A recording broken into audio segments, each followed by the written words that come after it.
And welcome into Bossy Field. It's the final game of this three-game set between the Normal Corn Belters and the Evansville Otters. Alongside Bill McCune, I'm Sam Jelinek here on the Otters Digital Network, brought to you by Crookmeyer and Kahn. And for the Otters, they're coming off of a split doubleheader yesterday. Game one, they won by a final score of 4-0. They dropped yesterday's contest by a final of 9-8 in 11 innings. And in the two games, two drastically different things happened. In game one, Patrick McGuff went the full distance for Evansville, tossing a complete game shutout. He's now thrown 13 innings on the season without allowing a run, so a great start to the campaign for him. While in game number two, Tyler Vale was roughed up in the first inning as Normal hit two two-run home runs in the top half of the first, taking a 4-0 lead. But then Tyler settled in nicely, ended up throwing 6 innings, 9 hits, 5 runs, and 9 strikeouts. What did you like from Tyler? What did he change that allowed him to have success later in the game, Bill? Well, he changed his strategy or his performance from the first inning to the second, third, fourth, and fifth. Insofar as he was wild, he was overthrowing in the first inning. I think the adrenaline was too much for him, and he was strictly wild. Even his slider was so far outside. And then he relied strictly on his fastball, which, again, he was trying to overpower, throwing the ball straight down the middle, belt high, and they were going out belt high. And with that, then second, third, fourth, whatever it may be, he settled. He got command of his slider, and he, instead of throwing, let's say 95 miles an hour, now he was just throwing 90. He had more control, more command, and therefore was more effective. So with Tyler settling into the game, that allowed Evansville to really start chipping away at a Normal lead. They scored single runs in the third, fourth, and fifth innings before Normal was able to attack on a run in the sixth. But then Toby Thomas came up clutch in the bottom half of the seventh inning with a 2-run no-doubter to left field that tied the game and sent this ball game into extras on a day when we already played a 7-inning affair in the first half of the doubleheader. We got more baseball in the second game. Both teams went scoreless in the eighth. And then in the ninth inning, 1 run apiece for each squad, 1 more apiece for each in the 10th. And then finally Normal broke through with 2 runs in the top half of the 11th inning. Evansville was able to get 1 run back in the bottom half of the inning. With a runner at second and 2 outs, Caleb Eldridge struck out swinging to end the ball game and thus created the split in the doubleheader. Normal takes 1 game, Evansville takes the other. So that means on the season, Normal now 2-6, Evansville now 4-4. As we take a quick look at the Frontier League West standings, the Florence Freedom still atop the division at 5-2 early on in the season. Gateway and River City tied at 4-3, 1 game back of Florence. Then Southern Illinois and Evansville tied at 4 wins and 4 losses apiece, a game and a half back. And then all the way down in the cellar are the Normal Corn Belters at 2-6, 3.5 games back. In today's pitching matchup, it will be 2 southpaws, both wearing number 13. It'll be Austin Nicely for Evansville and Kevin Matthews, who will toe the rubber for the Normal Corn Belters. Austin picked up his first win his last time out, as he was effectively wild, I guess you could say, as he pitched against the Joliet Slammers back on May 15th. He threw 5 innings, walked 5, gave up 3 hits, struck out 3 batters, 3 runs, only 1 of which was earned, as he ended up recording the victory in the 6-3 win for the Otters back on May 15th at Joliet. So it was a little weird seeing him. First time you'll be able to see Austin Nicely here at home, Bill. What are you expecting from the lanky lefty?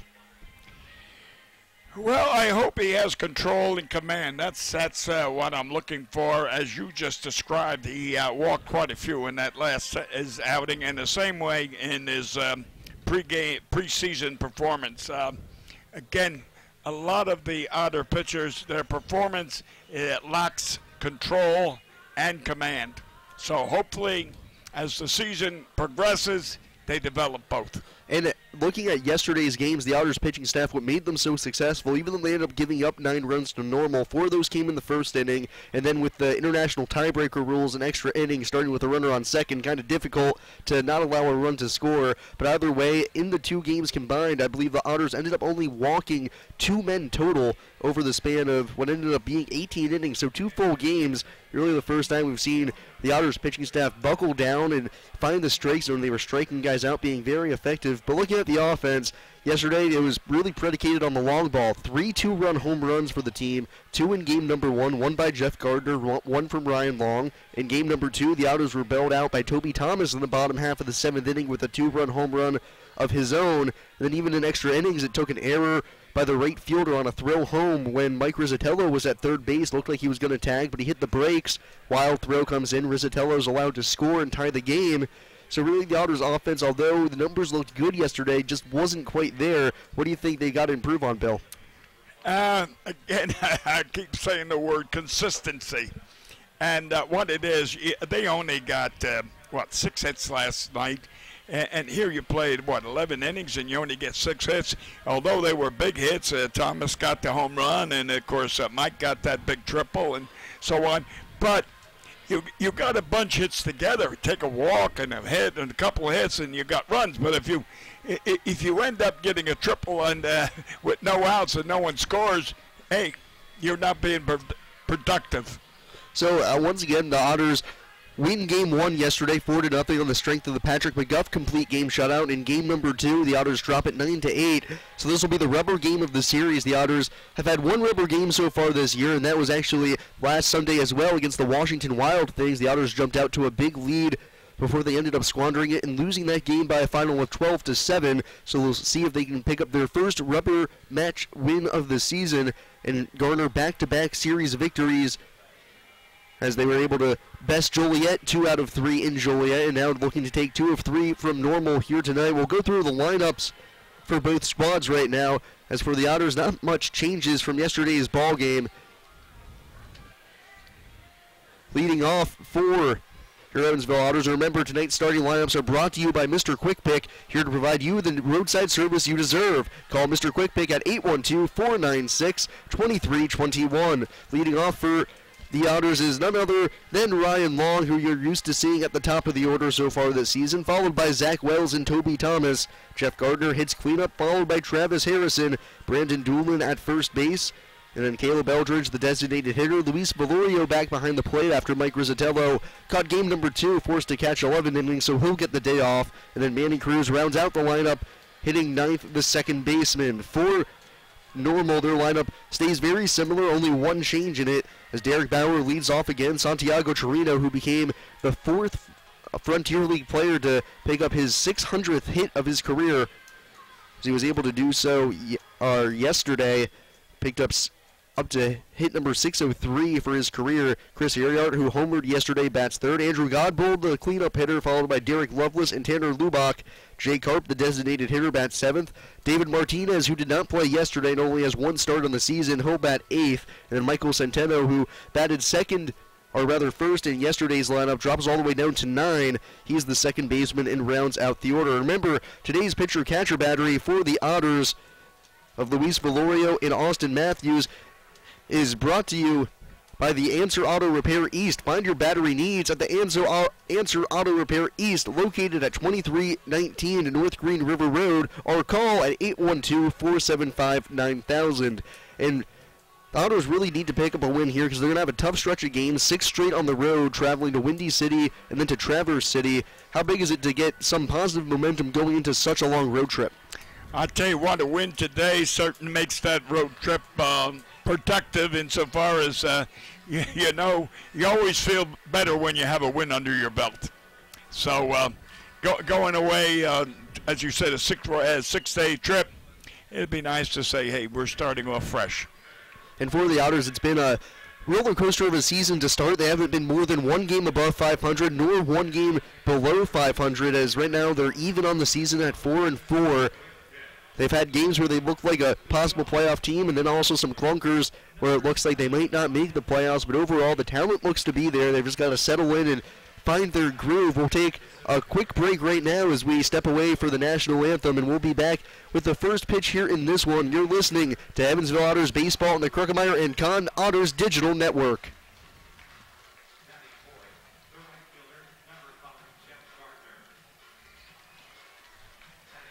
Days before any digging project. So before you do this or this, make sure you do this. For digging projects big or small, make the call to 811.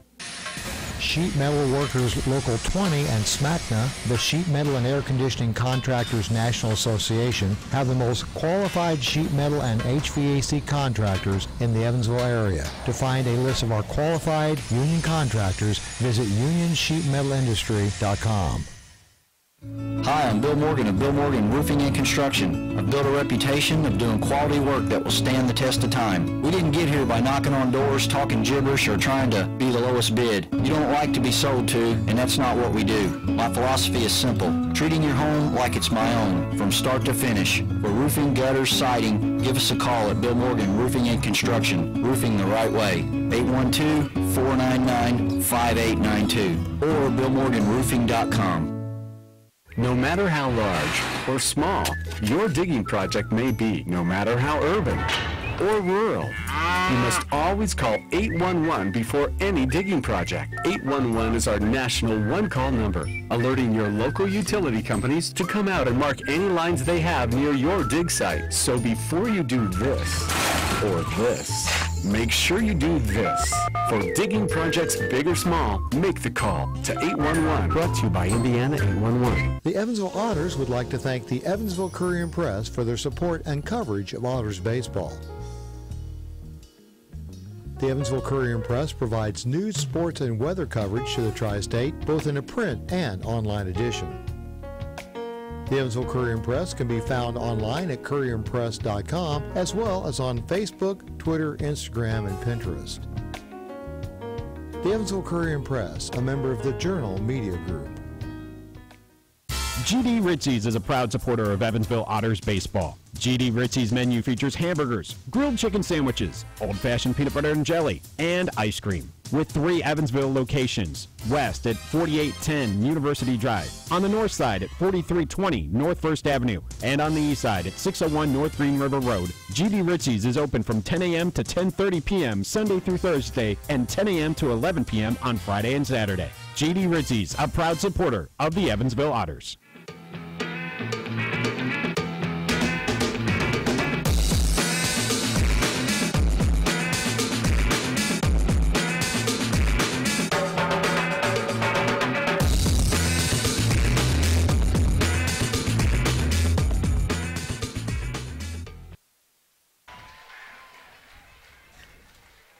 And welcome back into Bosse Field as we're just about ready to get things started.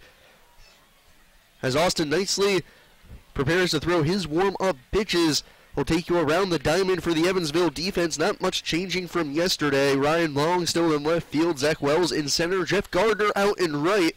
Travis Harrison at third. Toby Thomas at short. Manny Cruz at second, and Brandon Doolin at first after Caleb Eldridge took over the first baseman duties for the second game of the doubleheader. Luis Velorio behind the plate forms the battery with Austin Nicely out there on the mound. For Evansville, they are 4-4 on the season, going up against the normal Corn Belters, who are now 2-6, snapping a 5-game losing streak they had after the first game of the doubleheader yesterday. And for Nicely, a Houston Astros selection in the 10th round of the 2013 MLB draft from Spotswood High School in Penn Laird, Virginia. Spent a couple years in their system, 2013 to 2016. Tossed 131 2/3 innings for the Astros organization in 23 starts. He won 7 games, finished with a 5.47 ERA in those 4 seasons. And as I mentioned earlier in the pregame, only 1 start this season, 5 innings, 5 walks, 3 strikeouts, and 3 hits.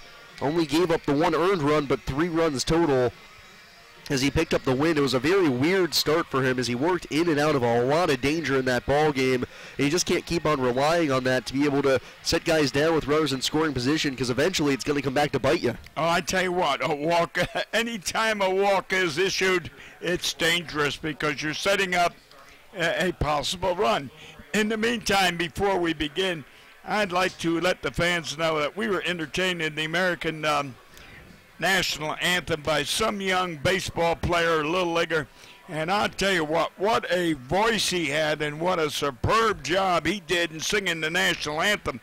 We ought to get that young man to come out here every night and sing, because he's got a very talented voice, and if I was Zane Codfather, I'd worry about singing the Take Me Out to the Ball Game.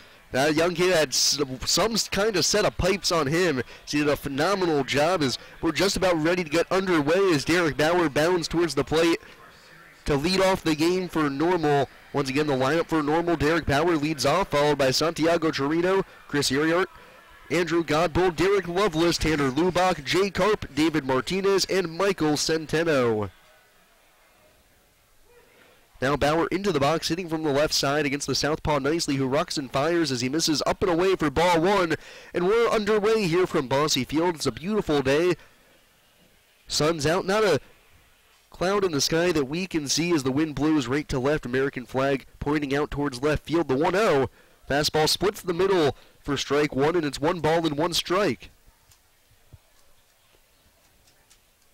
In yesterday's doubleheader, Bauer was a total of 1 for 7. Now hitting .048 on the season. 1-1 pitch. Takes down and away for ball 2. 2 balls and 1 strike.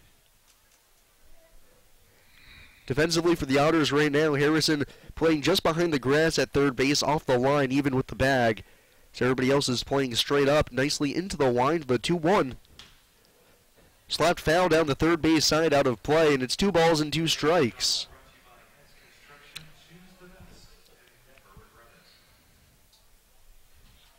The flag is blowing briskly to left. So just like yesterday when first home run was hit.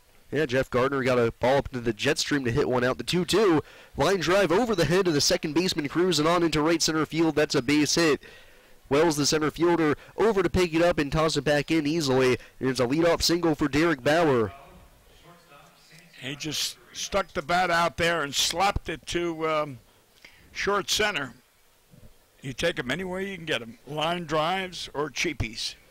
Little looping liner off the bat of Bowers. He did a good job hitting with 2 strikes. And that'll bring up Santiago Chirino, the newest member of the Frontier League 600 hit club. Left on right matchup, first pitch. Fastball tickles the inside corner, and it's 0 balls and 1 strike. You know, I'll tell you what, someone's got to talk to that catcher there. Valorio, he just flips that ball back, and every time, not every time, but very often, the pitcher has to bend or reach or whatever. He doesn't throw the ball back properly. Oh, 1 pitch is lined in the air out to left as the left fielder Long starts back, but now comes in towards the line to put it away for the first out. So a hard hit ball for Chirino, but he's the first out of the ball game here in the top of the first. Still a runner at first base. Then I'll bring up Chris Uriart, who homered in the second ball game yesterday, an absolute moonshot out to left. So hit with 1 out, runner at first, left on right matchup. Nicely comes set at the belt, looks over at first. High leg kick, first pitch. Fastball over the heart of the plate for strike 1, 0 balls and 1 strike. Yeah, you talk about Valorio kind of easing the ball back to the pitcher on the mound. If a base runner's paying attention, as soon as he releases that ball, he's got about 2 to 3 seconds of hang time, and he can go and swipe second base. As Bauer at first takes a pretty short lead. Nicely 0-1. Skied in the air out to left field. Long takes a step back, now shields his eyes from the sun as he comes in a few steps and puts it away for the second out. So 2 fly ball out to left has nicely in position to get out of the inning after the leadoff single. I know I mentioned that to Andy, exactly what you just said, and I said if I was coaching, the minute Ferrario starts to throw that ball, I would take off in second because the second baseman and the shortstop, look where they are. They're not paying attention, and as you said, it takes a second or 2 to get there. The infield is sleeping, more or less. Runner goes on the first pitch as the pitch is high and away. Thrown from Valorio down is picked by Manny Cruz, but he won't be able to get the tag down in time, so it's a stolen base for Bauer. Anyway, you only can suggest things. When you see things wrong, you only can suggest, and if they're applied or taken into heart, okay. But again, even we're talking about possibly runner stealing, but the thing is, Ferrario makes the pitchers, they have to bend down at their shoot top or leap or... Don't want to make the pitcher work any harder than he already has to, as the 1-0 pitch is a fastball right over the heart of the plate at the belt, and it's 1 ball and 1 strike on Andrew Godbold, who was 3 for 8 in yesterday's doubleheader. Got his average up to 281 in the season. hitting from the right side, black barrel bat. With a natural finish handle, holds the bat on his shoulder. Nicely looks back to second, the 1-1. Flown in the air down the right field side, well out of play. Nicely advances in the count, 1 ball and 2 strikes.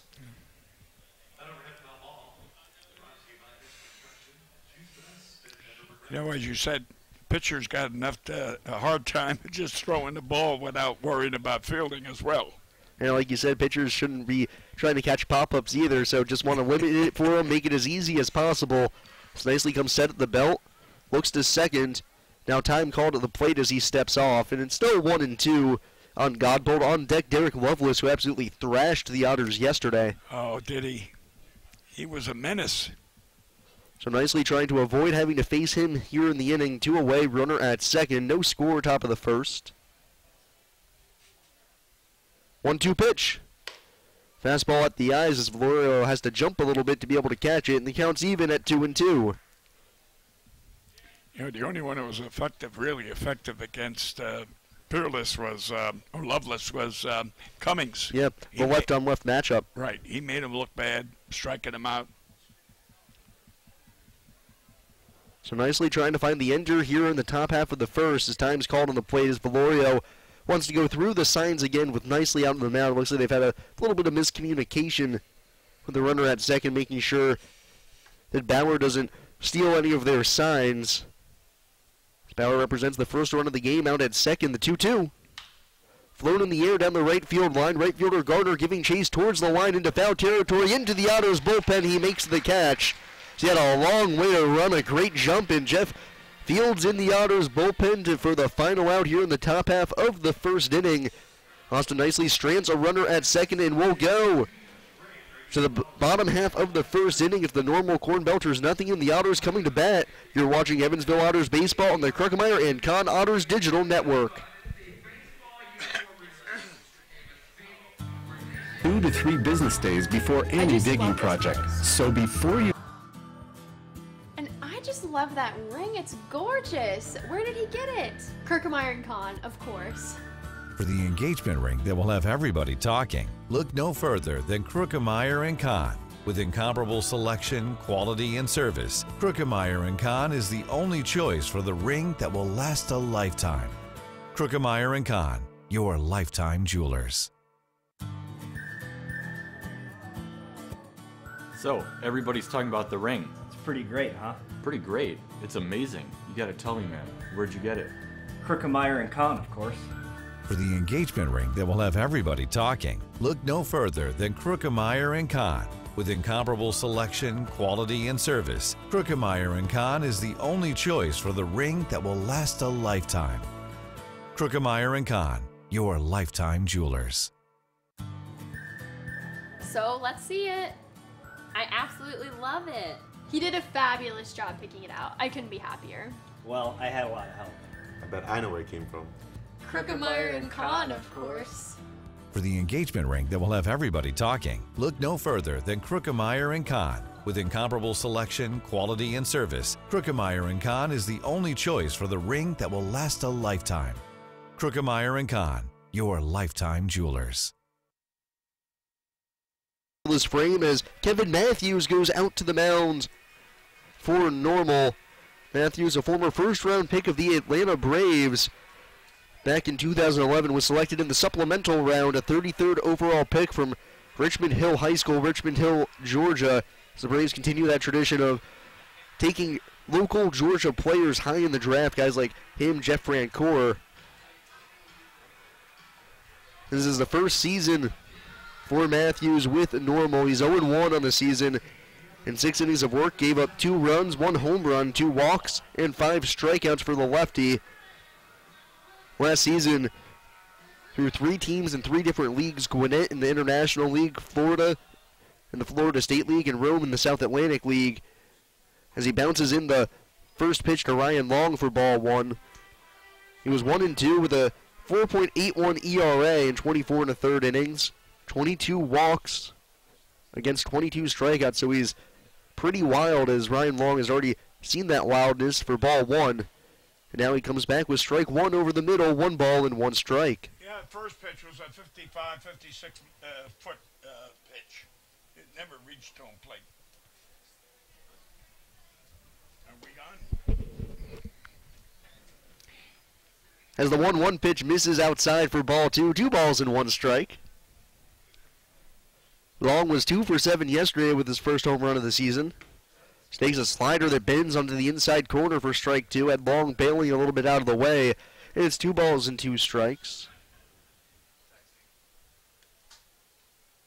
Matthews into his wind, the 2-2. Fastball way upstairs for ball 3. 3 balls and 2 strikes. It was, 22 strikeouts and 22 walks? Correct, in 24 and 1/3 innings last year. He's into his wind, the payoff pitch to Long. Skips in for ball 4, and Ryan has a leadoff walk, so both teams now able to get their leadoff base runner aboard. We'll see if the Otters can make use of it, unlike the Corn Belters, who went scoreless in the top half of the first. Now, am I correct in what you told me earlier that Mr. Ryan Long has been on base every game they've played so far? Yep, every game this season and every game Ryan has played in, he has reached base. So that's now 9 games in a row to begin the season. His hitting streak ended in the second game of the doubleheader yesterday, as he went hitless in game number 2, ended up 0 for 5, but did reach base via the walk. So the first pitch to Zach Wells. He lays down a perfect bunt down the third base side, but it hits the lip of the grass and will roll foul. As he tries the bunt, but unsuccessful, 0-1. A perfect bunt, normal. Now, the first game we played, Mr. Thomas laid a perfect bunt down exactly just like that, but that particular area of the infield around the foul line is really garbage. And with that is little pots of holes, and that forced it to go foul. Otherwise, that was a perfect bunt. Yeah, it looked like Wells had laid that one strictly down the line before it kicked a little bit into foul territory. So it's 0-1 on him. Long over at first. 1 stolen base on the season. The 0-1. Zach does not show bunt this time. Has to bend out of the way as it's down around his shoe tops as it pushes him off the plate. 1 ball and 1 strike. I would suggest that when the team is on the road for the next 6 games that we rip that up and put some sod down there and make it more playable, because it's cost us 2 good bunts. Matthews 1-1. Wells shows bunt again. This time pops it up. Diving play by the pitcher Matthews on the third base side. What a catch. As he lays out, back to the bag goes Long.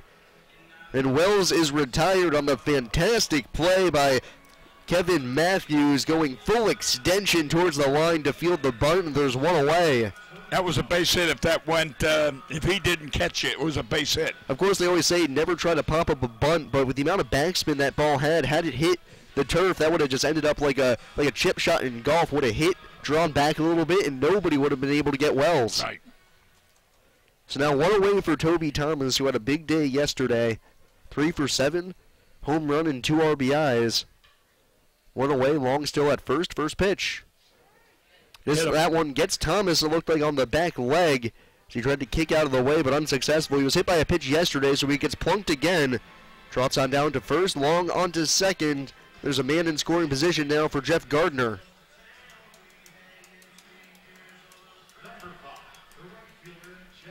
So we were denied the bunt to move the runner to second, but we ended up getting them there anyway. So a little bit the hard way, but yeah. I'm sure Toby wouldn't like to trade the hit by pitch, but he's aboard at first. His on-base streak continues as well. He's reached base every game. He's also had a hit in every game so far this season. As the cleanup hitter Gardner stands in, first pitch to him, right down the middle for strike 1. Jeff homered in the first inning of game 1 yesterday, a 2-run home run up to center, with the flag blowing just the same as it is now, just a little bit out towards left center field. Since dying down a little bit now, but still the flag getting a little bit of movement. The 0-1. Gardner fouls it away down the left field side, out of play. No balls and 2 strikes. If you notice that number 4 out there on the left field side, wall there, that's for John Schultz, one of the players that we had here for 5 years. And what Jeff Gardner just did now is what Jeff Schultz did all the time. He fouled everything off over there to the third base side. I'll tell you what, someone must have been over there collecting all those foul balls. As the 0-2 pitch pushes Gardner off the plate, As a breaking ball from Matthews spins too far inside, and it's 1 ball and 2 strikes. Yeah, I wonder how Schultz is doing in Lincoln, and of course our good friend Josh Allen. I wonder how he's doing in St. Paul. Now Long takes off for second with a big jump, but Gardner pops it up out of play. He had that base stolen. And unfortunately for Long, with Gardner having 2 strikes on him, he had to swing at the pitch, otherwise it would have been a called strike 3. But Long had Matthews timed. He was off before that pitch was even coming home. No, I would say he was halfway there to third before he released the ball. And it was a good job by Thomas to notice that Long had taken off because it wasn't a design steal. Yeah. So Toby has to notice that he's going in order to take second as well. So it's still 1-2 on Gardner. High leg kick, the 1-2. Gardner fights it off again. Back into the left, and it's still 1 ball and 2 strikes. 1 away. Runners at first and second. No score, bottom half of the first. You know, as a former catcher on that double steal, if that's what you call it, when you have runners on second and first and second and you have a double steal, as a catcher, you should throw it to second. The trail runner's always just a little bit slower normally as he's watching the play develop. Exactly. 1-2. Gardner rolls it on the ground to the second baseman, Centeno, but it's past his backhand, reaching on into right field for a base hit. On to score is Ryan Long. To third goes Thomas, and it's an RBI single for Jeff Gardner. The Otters jump out in front early, 1-0.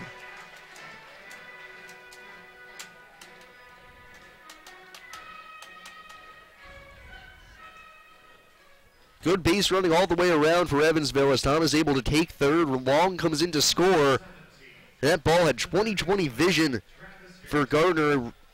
Grounds it just straight through the shift in between the shortstop Chirino and the second baseman Centeno. Not hit all that hard, but an RBI single in the books for Gardner. Evansville in front 1-0.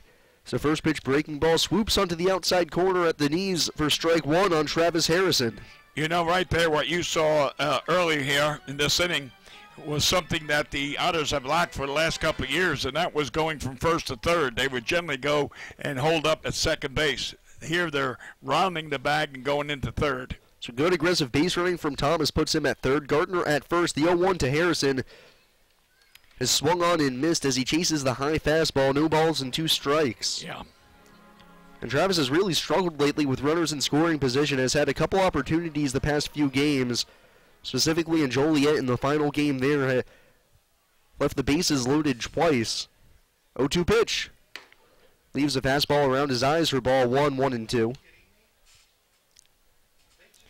Yeah, you've got to be quick, have a quick bat to go after those high pitches, and 99% of the batters don't have that quick bat.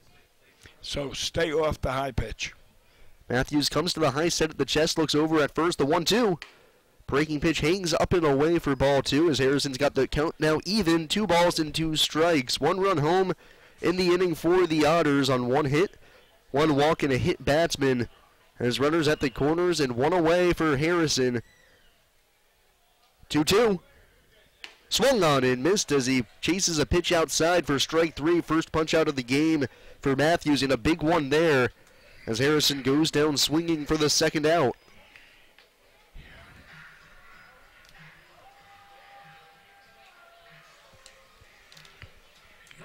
I know I'm talking, some people are not going to like what I say, but I'm going to say it anyway. Long should be playing third base. Yes, Long. Ryan Long should be on third. He played there last year, and he's a better third baseman, and Harrison is not making contact. So now up steps Brandon Doolin as he takes a strike on the outside corner. And then who would you suggest slot into the outfield instead of Long? Dave Cullen. You got Hunter. And that was the lineup the Otters went with yesterday as Harrison shifted to DH. Now 0-1 on Doolin, the big left-handed hitter. Now the pitch, that one gets him on the front arm. His little shake out his right arm as that one looked like it might have gotten right on the elbow. It'll trot down to first with the second hit batsman of the inning for Matthews, and the bases are juiced for Caleb Eldridge. And we've run into this situation too many times where you have runners in scoring position, and we failed to execute. So a big opportunity here in the first inning for Evansville with the bases loaded and 2 away now. Up steps Caleb Eldridge, who had a rough day yesterday, 0 for 8. And with 1 swing of the bat can make all that pain from yesterday go away. and start a new page here today. Left-on-left matchup. Matthews was coming set, but now he steps off. Thomas at third, Gardner at second, and now Doolin at first. First offering from Matthews. Down and away for ball one. Nearly gets away from the catcher Lubach, and it's 1-0.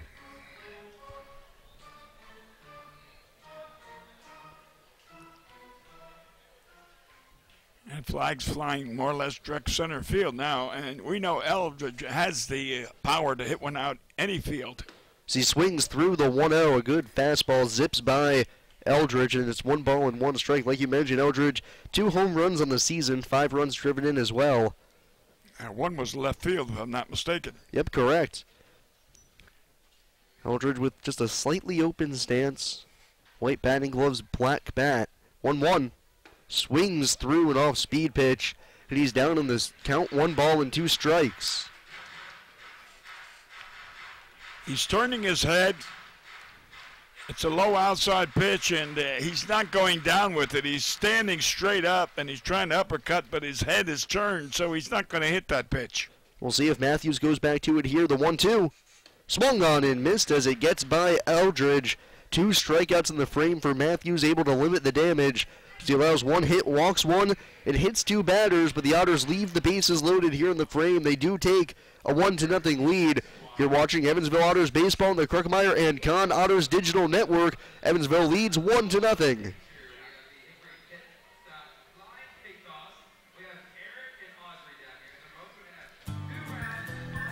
Federal Credit Union has 7 full-service branches in both Evansville and Newburgh, serving more than 38,000 members. It's gorgeous. Where did he get it?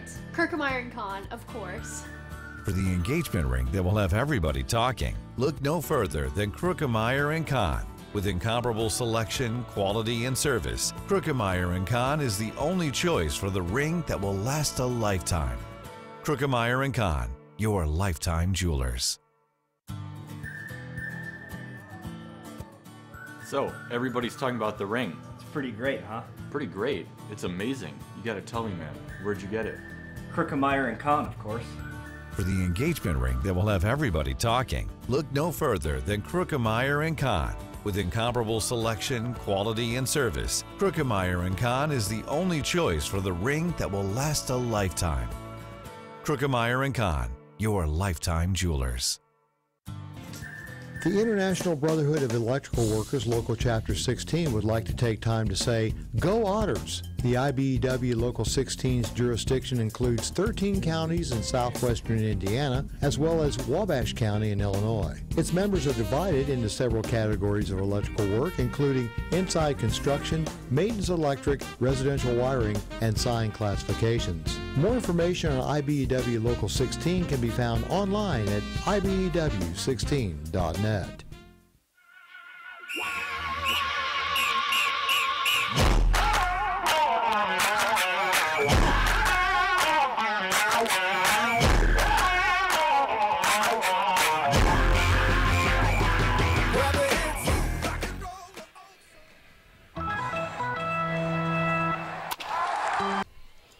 And back now for the top half of the second inning. Otters lead 1-0 as Austin Nicely deals to Derek Lovelace, left-on-left matchup in the first pitch on the outside corner for a called strike 1. Fans, remember, Thunderbolt Pass Golf Course is an official sponsor of the Evansville Otters. Thunderbolt Pass Golf Course has the best golf rates in town, now offering 18 holes with the cart for just $18. Don't forget the $1 drafts and the $5 pitchers of ice-cold beer. Come and visit the Bolt Thunderbolt Pass Golf Course, a supporter of Evansville Otters baseball. It's the count now 1-1 on Lovelace, who had a fantastic day yesterday as he takes inside for ball 2. 4 hits and 8 at-bats, absolutely tormenting the Otters, including a RBI triple in the top half of the 6th inning of game number 2. 2-1 pitch. Broken back ground ball out to the second baseman Cruz, who charges, fields, and throws. Not in time to get Lovelace, as even though the barrel of the bat traveled farther than the ball, Lovelace gets the base knock to begin the top half of the second inning. Yeah, he's got good speed. Besides being a pretty good hitter, he's got good speeds, and I knew he was going to beat that out because Cruz was too deep in the back in the infield, and he had to really come in. I'm going to say he probably had to run about 80 feet in to grab that ball. So, 80 feet for him to come in and make the play, and all Lovelace had to do was run 90 feet. And then not to mention Manny Cruz had to evade the flying projectile. The barrel of the bat went all the way out to his second base position, so he was able to duck away from that, almost make the play, but Lovelace at first with the infield single, and now up steps Tanner Lubach, who takes inside for ball one. Lubach was 3 for 8 yesterday across the 2 games, 3 runs driven in. Average now up to 276 on the season for the Lincoln, Nebraska native. 1-0 Evansville leads in the top of the second inning. Nicely's 1-0. Misses down low for ball 2. 2 balls and no strikes.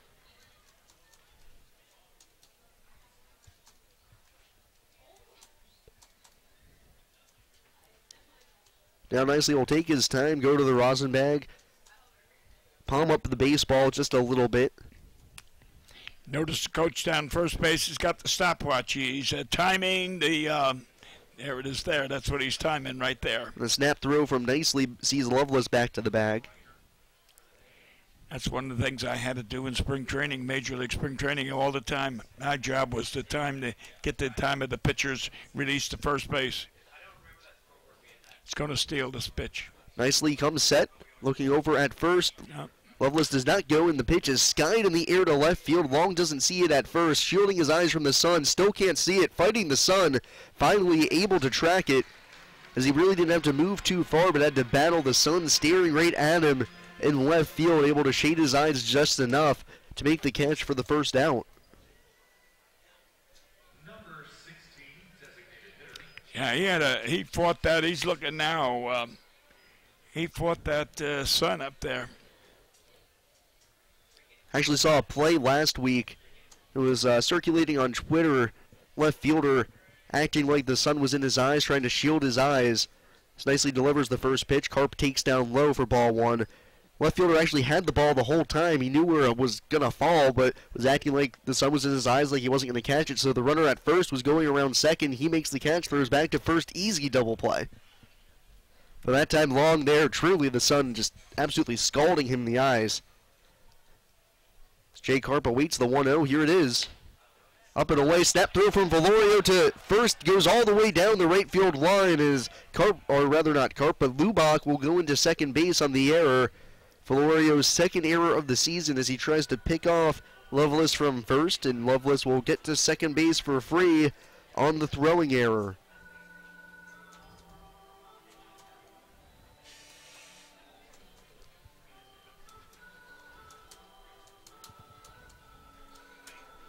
So Karp now with the runner in scoring position with a hitter's count 2-0 as the pitch was up and away.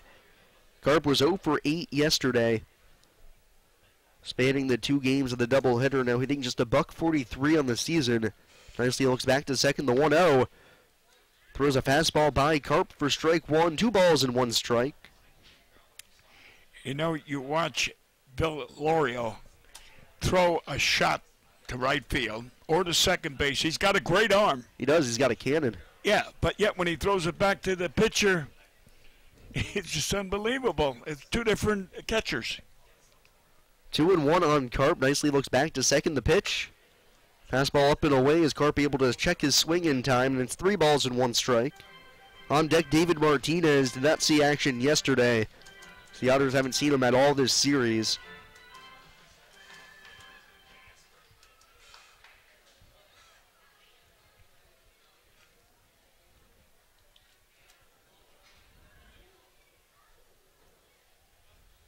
Three-1. Fastball gets the inside corner. Good pitch from Nicely. Able to push Karp back off the plate and still snare the inside black, and it's 3-2.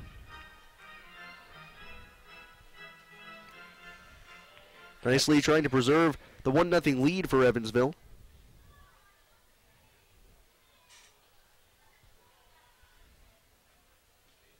Payoff pitch. Shot in the air down the right field line, slicing towards the Otters bullpen. It'll land there in foul ground, 3-2 still. And I tell you, the Cornbelters third base coach is really up the line by home plate. He's out of the box. Not that you have to be in the box, but I tell you, the closer you are to home and your back is turned watching the runner on second, you can get dehorned very quickly. And one of the interesting things about the Frontier League, unlike really the rest of minor league baseball, the base coaches don't wear helmets. They don't have the little skull caps that they wear. They just go with regular hats. So you can definitely get your bell rung if you're not paying attention. Payoff pitch again. Called strike 3 on the inside corner just above the belt. Nicely picks up his first strikeout of the game, looking on Carp. And a big second out, as that'll bring Martinez to the plate with a runner still at second, but now with 2 away. You know, Nicely showing a pretty good fastball today. I was really surprised at the velocity he's throwing.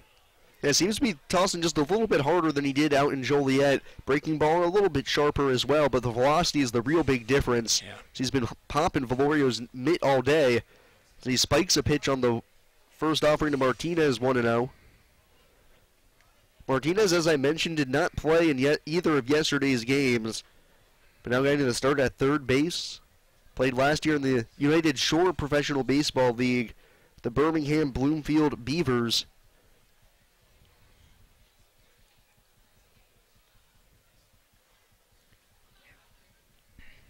Nicely set, looks back to second. Roxon fires the 1-0. Popped foul on the right-hand side, out of play, 1-1. You know, when last week when we played here and I was talking to Preston, and I say the same thing to you as I say to him, you know, it's kind of hard to read that scoreboard out there on the afternoon with the sun shining. The lights aren't as bright, so you can't see the what the numbers are, whether it's 3-1 or 2-1. Not that it matters because we keep our own records, but 1-1 pitch is Martinez tries to check his swing, but the bat meets the ball, and it's a foul ball, just a little trickler behind home plate. And it's 1 ball and 2 strikes. Now, I refer to the fans that can't see the scoreboard as well. So for those of you at home who, of course, can't see the scoreboard, no runs on 2 hits and no errors for Normal. 1 run on 1 hit and 1 error for Evansville here in the top half of the second inning. Runner at second, 2 away. Nicely trying to pick up back-to-back punch-outs. The 1-2. Slider just a touch low as it enters around the shoe top, or rather the shins. The count's level, 2-2.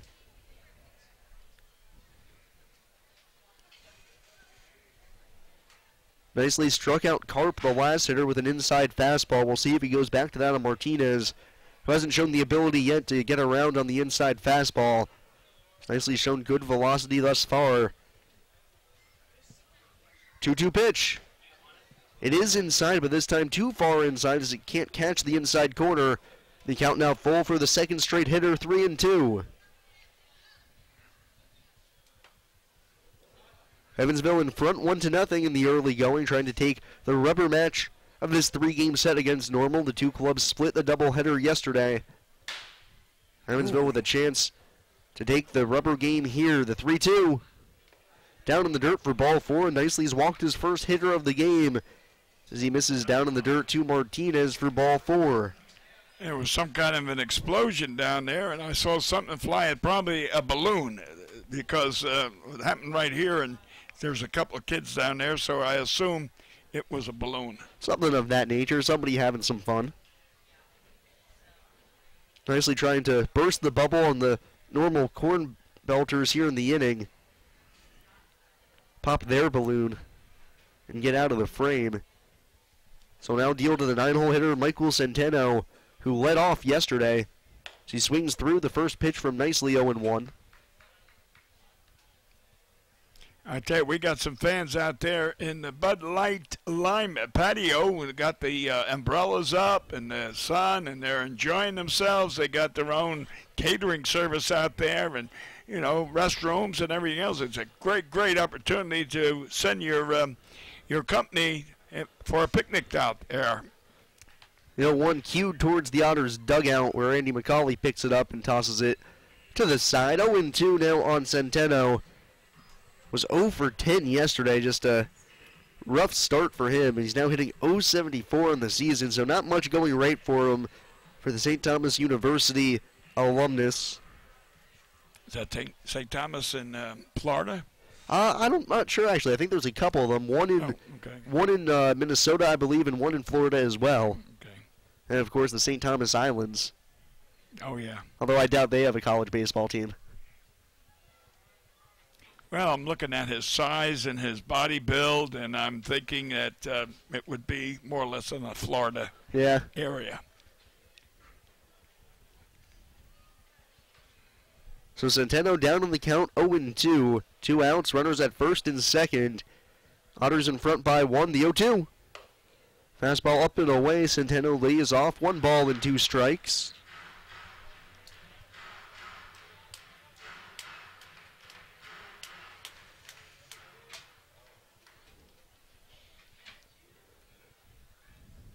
Well, it's a quiet afternoon. The crowd is not excited yet, and there's nothing exciting that's happening, actually. It's been a very slow and steady game thus far as the pitch is fouled straight back to the screen by Centeno. Still 1-2, just a very slow-moving game. The Otters scoring 1 run on a ground ball single from Jeff Gardner. Not exactly the most thrilling play in baseball. Nonetheless, gives the Otters the 1-0 lead. And now here in the inning, a single, infield single from Loveless and a walk to Martinez has put 2 aboard for Normal as they try to tie up this game in the top half of the second. Nicely's 1-2 one more time. He looks back to second, kicks and deals the pitch. Skied in the air out to left field, pretty shallow. On comes Long. He makes the catch going towards the line as he reaches down to his shoe tops with the backhand. A nice grab there as he avoids the dive, instead able to just pick it off from his shins, and that's the final out here in the top half of the second inning. So a nice play from Long ends the threat. Corn Belters leave 2 aboard. We go to the bottom half of the second inning as the Evansville Otters 1 and the Normal Corn Belters 0. You're watching Evansville Otters baseball on the Kruckemeyer and Kahn Otters Digital Network.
And away we go for the bottom half of the second inning, 1-0. Evansville leads this ball game. Remember, fans, whether you're searching for an exquisite diamond engagement ring, diamond anniversary band, dazzling earrings, or a gorgeous diamond bracelet, Kruckemeyer and Kahn is the place for extraordinary value and a pleasurable experience. Kruckemeyer and Kahn, a supporter of Evansville Otters baseball. The first pitch to begin the second inning is skipped in from Matthews, 1-0.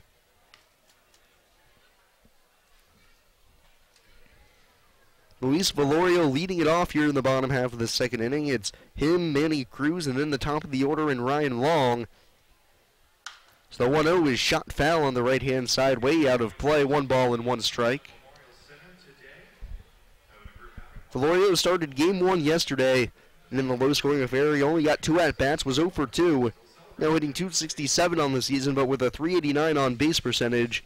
He's added 2 steals as well, so productive from the catcher. 1-1 chases a high fastball as he can't lay off. 1 ball and 2 strikes. Well, I'm looking. He's got 4 hits, but he got 3 RBIs. That's quite astonishing. So making good use of his at-bats when he gets them, driving in runs and being productive for the Otters. His defense has been both on and off at times. We've seen him make an error already today. 1-2 pitch. Rolled on the ground out to short. Chirino waits back on it. Now Fields takes a step and throws out Valorio at first base for the first out here in the bottom of the second. I tell you, he's got good speed for a catcher. Now both catchers really for the Otters, Valorio and Rizzatello, both show off good wheels. We saw Rizzatello actually triple last night, and he got there pretty handily. And then now just Valorio nearly beating out a ground ball to the shortstop. So good athleticism really up and down the Otters lineup. Good speed for mostly every player. It's one of those speedsters. Manny Cruz steps in from the right side. Manny started game 1, was 1 for 3. He takes a strike on the outside corner, 0-1. Yeah, having speed on the base paths is essential to good baseball. It's aggressive baseball. 0-1. Manny takes up and away for ball 1. 1 ball and 1 strike. As they say, speed never goes into a slump. And for that reason, it's always a great asset to have, but you can never steal first base. Manny trying to get aboard here to kickstart the second inning as he chops one out to the shortstop Chirino, who charges Fields on a hop and throws across his body for the second out to get Cruz at first. 6-3 on the putout once again, and now the lineup turns over with 2 outs for Ryan Long. Yeah, in 1984, the San Diego Padres, we won the National League. We had Alan Wiggins, a leadoff hitter, played second base. I think he had like 96 stolen bases that year. And he set the table every time. He'd get on, and they had something going on with someone you like Tony Gwynn. Tony Gwynn batted second. And Alan said, "The first pitch is yours, Tony. The second pitch is mine." That's when he stole. 1-0 pitch to Long. Takes inside for ball 2. He's ahead in the count 2-0. Ryan walked and came around to score on the Jeff Gardner RBI single to right. Back in the first inning, the only run of the game thus far for either squad.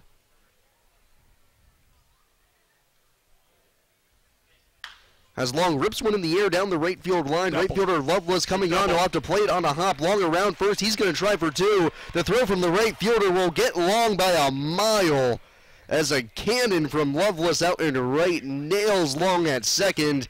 And the inning is over. So the Otters do pick up a hit in the inning, but Long thrown out at second, trying to extend the single into a double. And we'll go to the top half of the third inning with Evansville still in front of Normal 1-0. You're watching Evansville Otters baseball on the Kruckemeyer and Kahn Otters Digital Network.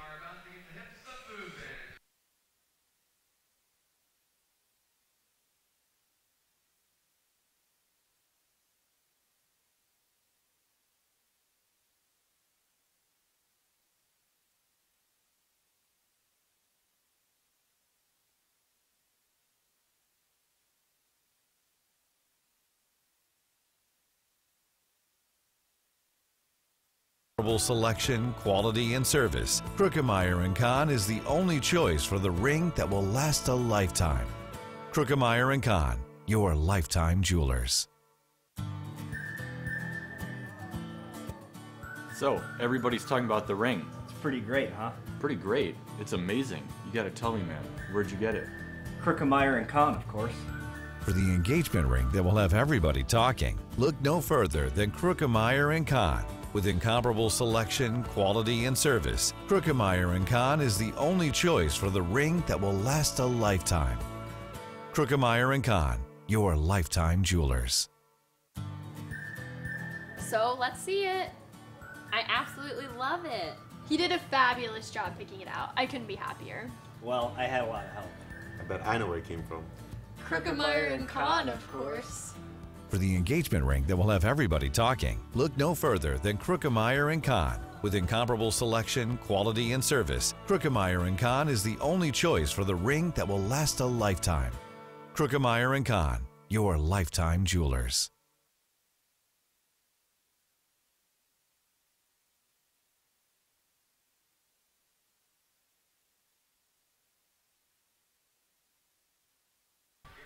So after Ryan Long is thrown out trying to extend a single into a double in the bottom half of the second inning, we begin the top half of the third. Fans, remember you can stay up to date with the latest Evansville Otters news and promotions by visiting EvansvilleOtters.com and subscribing to the Otters e-newsletter by clicking newsletter on the EvansvilleOtters.com homepage. Also, don't forget to follow the Otters on Twitter at Eville Otters, on Instagram at Evansville Otters, and like the Evansville Otters on Facebook. The first pitch from nicely misses high and tight on Derek Bauer for ball one, and it's 1 ball and no strikes. Well, if you recall yesterday, I mentioned, Sam, that they took infield, outfield practice, and one of the things that impressed me was, if you recall, I said those outfielders threw very accurately, and that's what happened with Long. That throw was perfect. And that's the second time in as many games an Otters runner has been gunned down on the base paths. Yesterday, in the final inning, Toby Thomas was nailed at third base for the first out of that frame as Bauer swings and misses through the 2-0, 2 balls and 1 strike. And now there, Long trying to extend a single into a double with 2 outs. Gets gunned down at second by a pretty wide margin, too. Yeah, exactly. Perfect throw, very accurate. 2-1. Misses down in the dirt for ball 3, nicely in danger of walking the leadoff man, 3-1. Yeah, if that throws up the line, a little toward the shortstop side or something like that, Ryan's in there with a double. But a perfect throw. I mean, as you said, they were waiting for him. 3-1 from Nicely.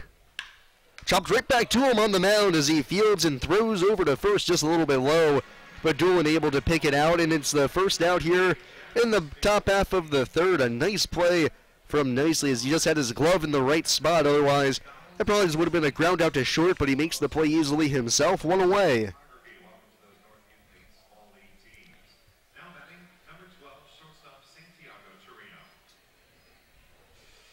So now bring up Santiago Chirino, who flew out to left his first time up, more like a line out.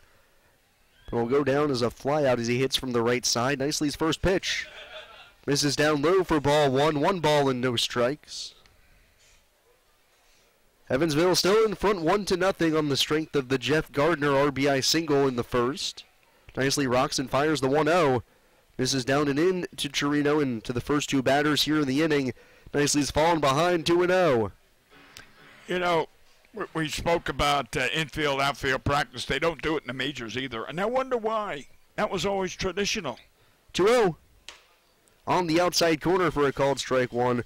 Probably something about the players not wanting to throw their arms out or injuries or something like that. Possibly one of the things discussed in the collective bargaining agreement that the players said, we don't want to do this anymore. Something of that matter, perhaps. The 2-1.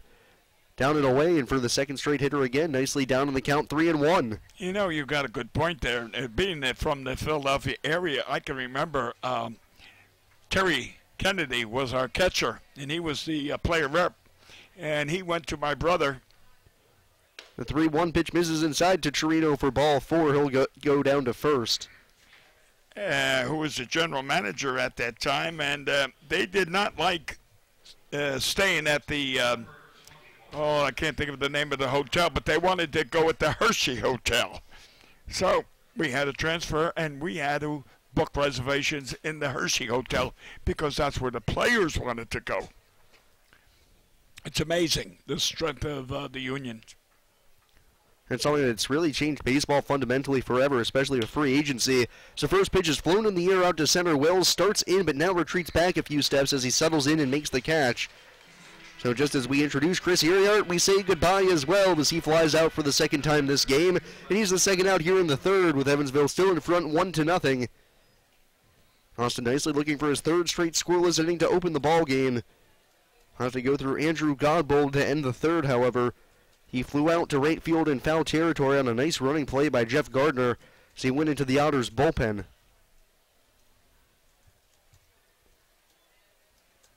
Nicely's first pitch. Down the dirt, blocked by Valorio nicely. That'll keep Chirino over at first, 1-0.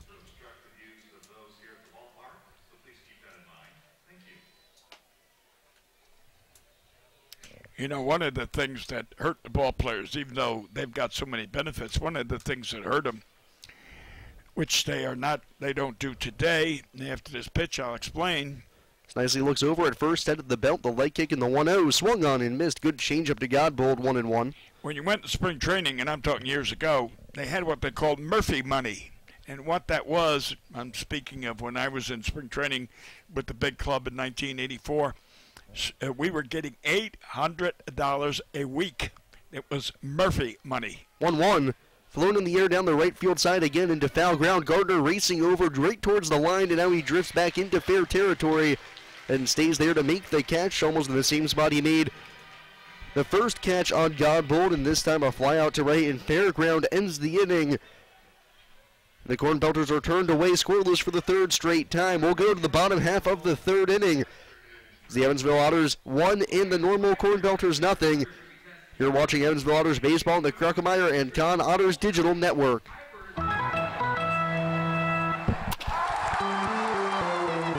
Hi, this is Joe Townsend from JMT Restoration. We are proud to be a sponsor of the 2016 Frontier Champion Evansville Otters. If you ever have a mold or water restoration issue in your home or business, give us a call at 812-205-5384. JMT Restoration Service, where professional work meets affordable pricing.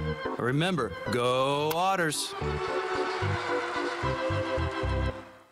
The Tri-State Area Marathon service stations are proud supporters of the Evansville Otters. Marathon has over 5,100 Marathon-branded stations nationwide, and a full list of area Marathon stations and a list of daily gas prices are available online at mymarathonstation.com. Marathon provides products which support commercial, industrial, and retail operations. Marathon's slogan is Fueling the American Spirit.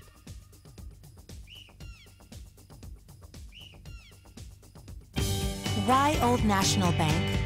Old National Bank began in 1834 with just one room and a passion for helping people prosper.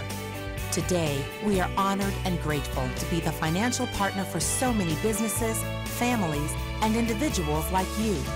From our commitment to safety and security to our promise of service that will exceed your expectations, we want to be your bank for life. Old National Bank, member FDIC.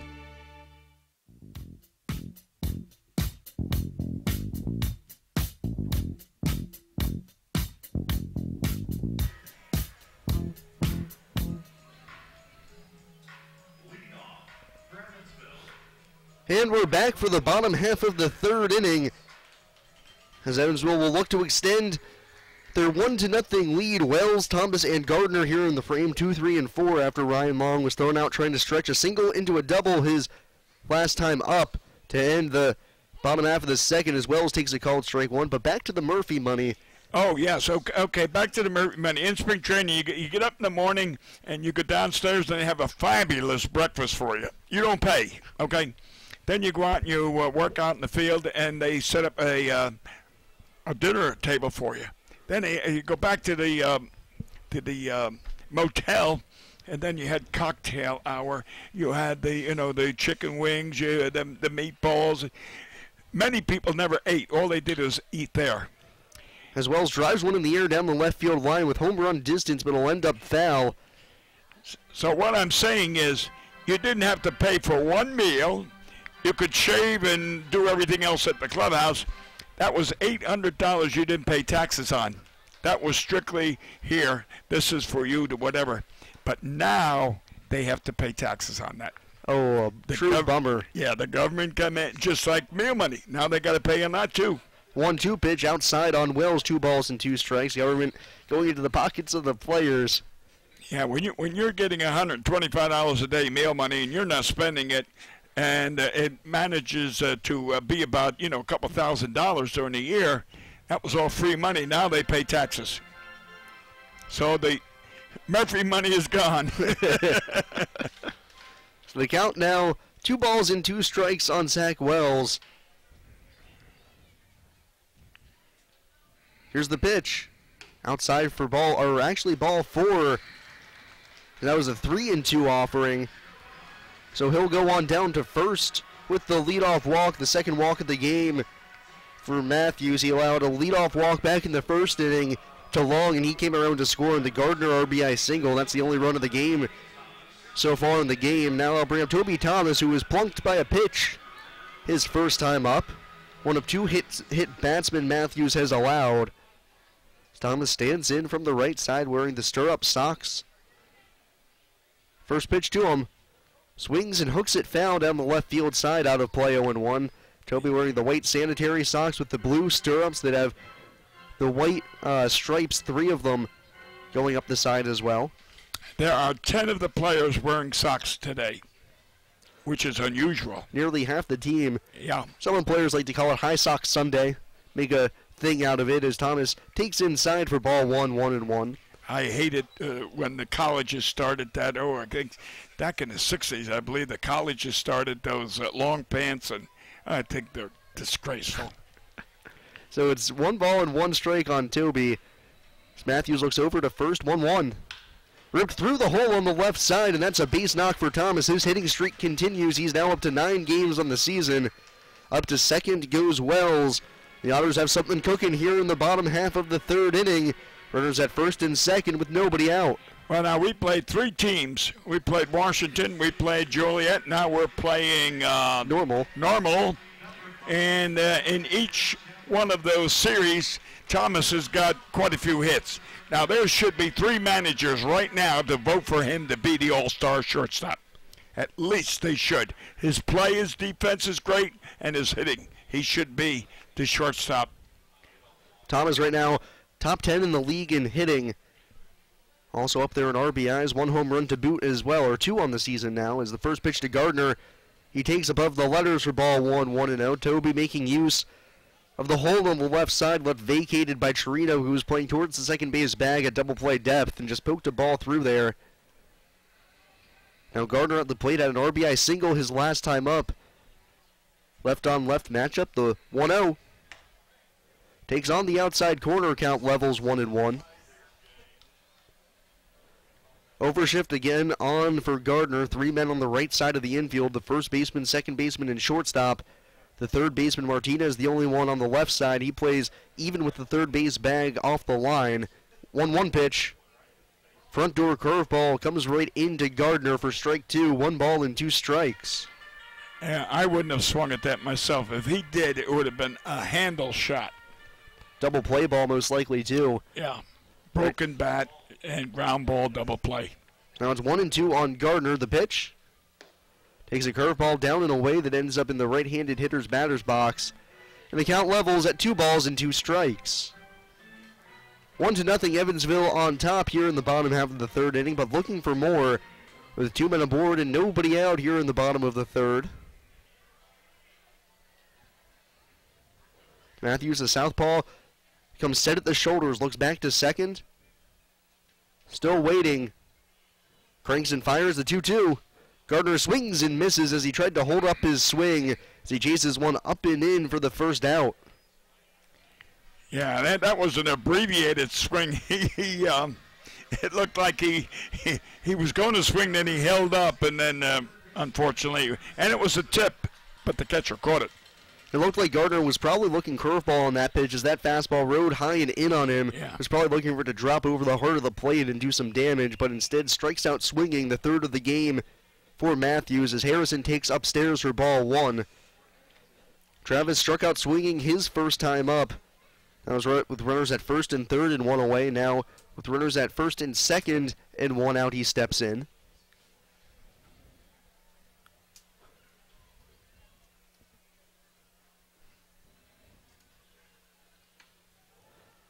Pitch misses down low as it looks like the catcher and the pitcher were on two separate pages on that one. Catcher looking fastball, pitcher twirls in a curveball.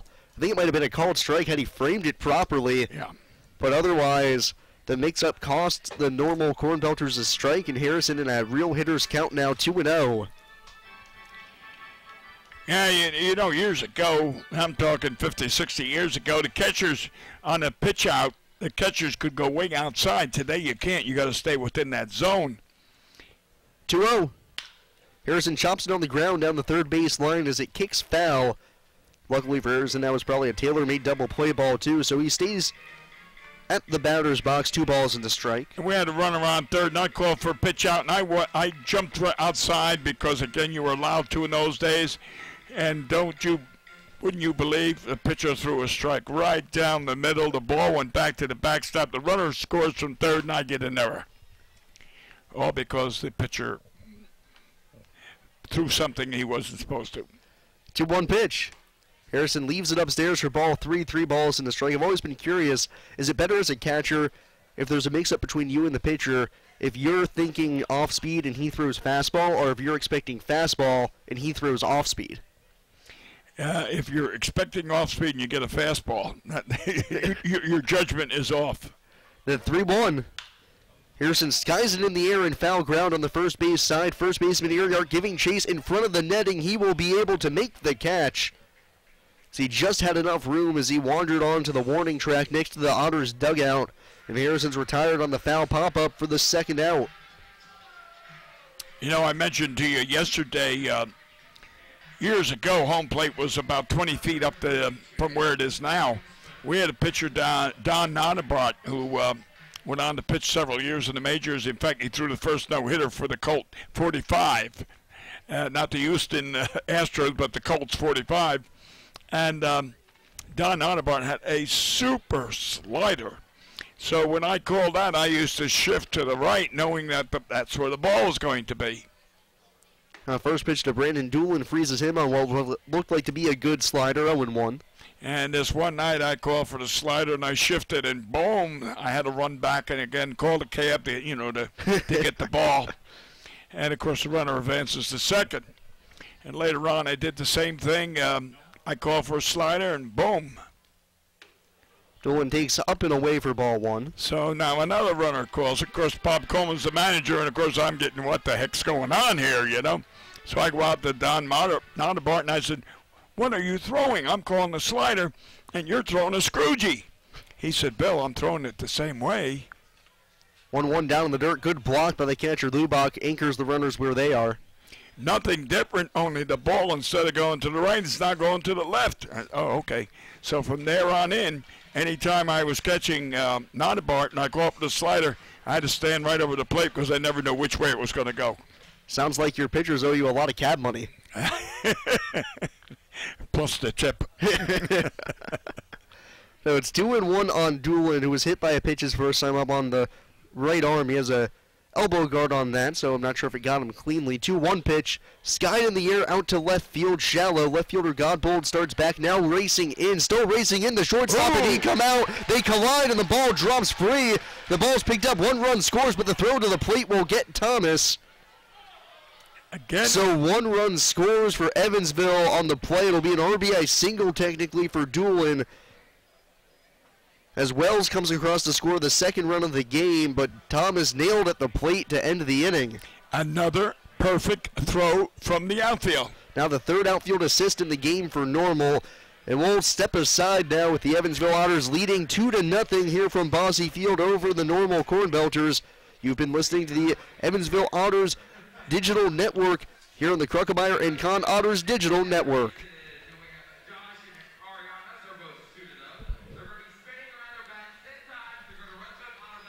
Thank Sinorama Evansville for their support this season. Sinorama Evansville is a multi-application supplier of custom-made signs, banners, and decals in the tri-state. Located at 1300 North Royal Avenue in Evansville, Sinorama is open 8 a.m. to 5 p.m. Monday through Friday. They can be reached by phone at 812-477-7763 and can be found online at sinorama.com/in-Evansville. Sinorama Evansville, a proud supporter of Evansville Otters baseball. SRG Global, a Guardian company, would like to wish the Evansville Otters the best of luck in today's contest. Founded in 1932, SRG Global is one of the world's largest manufacturers of chrome-plated plastic parts for the automotive, commercial truck, and household appliance industry. Located locally at 601 North Congress Avenue in Evansville, SRG Global can be found online at srgglobal.com. They can also be reached in Evansville by phone at 812-477-6151.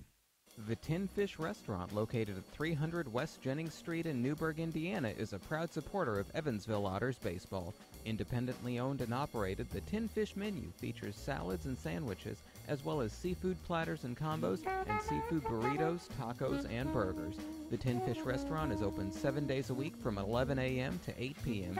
It can be reached by phone at 812-490-7000. The Tin Fish Restaurant.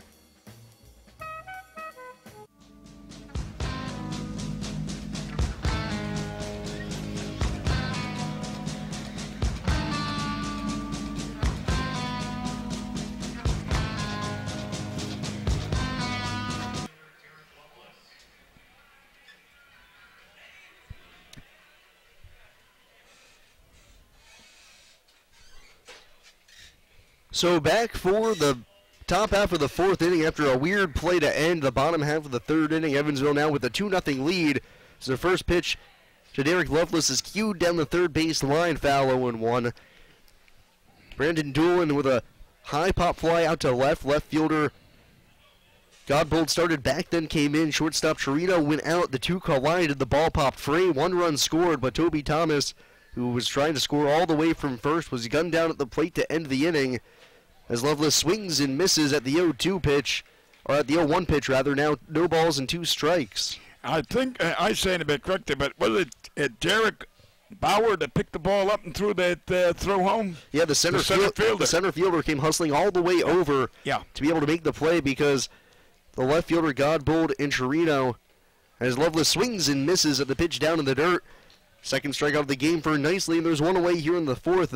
Both Chirino and Godbold were lying in a heap out in left field after they had collided, so neither of them were in any shape to pick up the baseball, nonetheless throw it. So on comes Bauer, hustling over, gets the ball in quickly, not only quickly with a strike to the catcher. Lubach able to apply the tag quickly on Thomas to end the inning, so just 1 run comes in to score.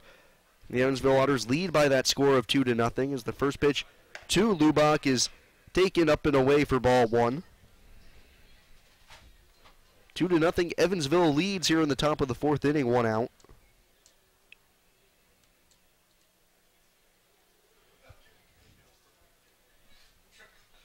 One 0. At the knees, good pitch from Nicely, 1 ball and 1 strike. You know, we're in the top of the fourth now. And every inning, or every half of the inning, there's been runners on base. So it's been a slow game because there's a lot of pitching. Nicely's had to work around some trouble thus far as he fires the 1-1 inside on Lubach, 2-1. One runner in the first inning stranded at second for Normal.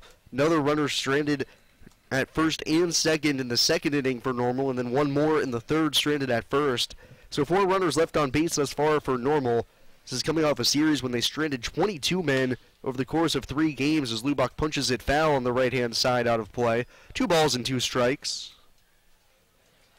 And how many have we stranded? So far, I mean, technically, after Thomas was thrown out at the plate, the Otters strand 1 last inning. Nobody stranded in the second because Long was thrown out at second, and then in the first stranded 3 with the bases loaded. 2-2. Way out in front of home plate, a warm burner. The count goes full 3-2.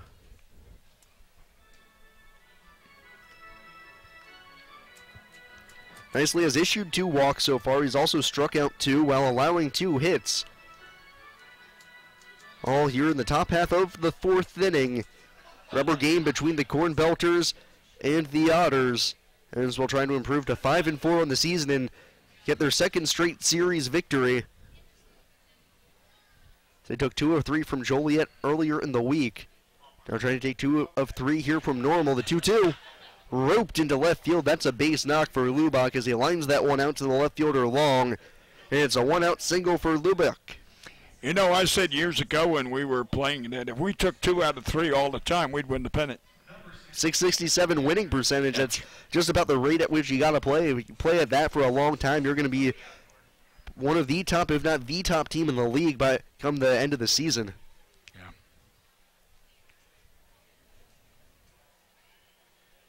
I'll bring up Jay Karp. He took a called strike 3 on the inside corner his first time up. Nicely would love a double play ball here to end the inning. The first pitch misses inside for ball 1. My memory's not mistaken. Otters haven't turned a double play yet this series. They didn't have one yesterday.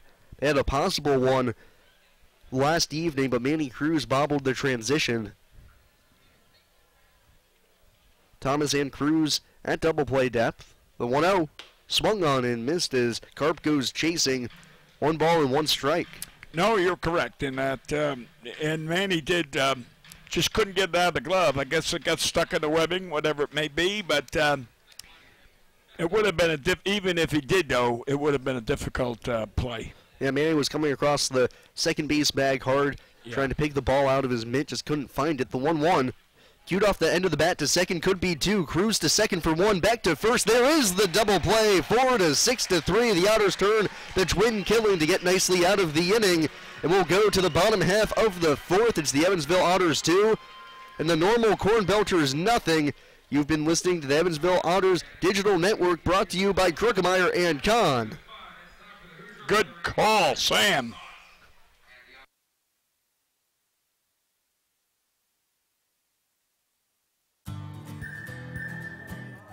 I just love this place. And I just love that ring. It's gorgeous. Where did he get it? Krukemeyer & Kahn, of course. For the engagement ring that will have everybody talking, look no further than Krukemeyer & Kahn. With incomparable selection, quality, and service, Krukemeyer & Kahn is the only choice for the ring that will last a lifetime. Krukemeyer & Kahn, your lifetime jewelers. So, everybody's talking about the ring. It's pretty great, huh? Pretty great. It's amazing. You gotta tell me, man. Where'd you get it? Krukemeyer & Kahn, of course. For the engagement ring that will have everybody talking, look no further than Krukemeyer & Kahn. With incomparable selection, quality, and service, Krukemeyer & Kahn is the only choice for the ring that will last a lifetime. Krukemeyer & Kahn, your lifetime jewelers. So let's see it. I absolutely love it. He did a fabulous job picking it out. I couldn't be happier. Well, I had a lot of help. I bet I know where it came from. Krukemeyer & Kahn, of course. For the engagement ring that will have everybody talking, look no further than Krukemeyer & Kahn. With incomparable selection, quality, and service, Krukemeyer & Kahn is the only choice for the ring that will last a lifetime. Krukemeyer & Kahn, your lifetime jewelers.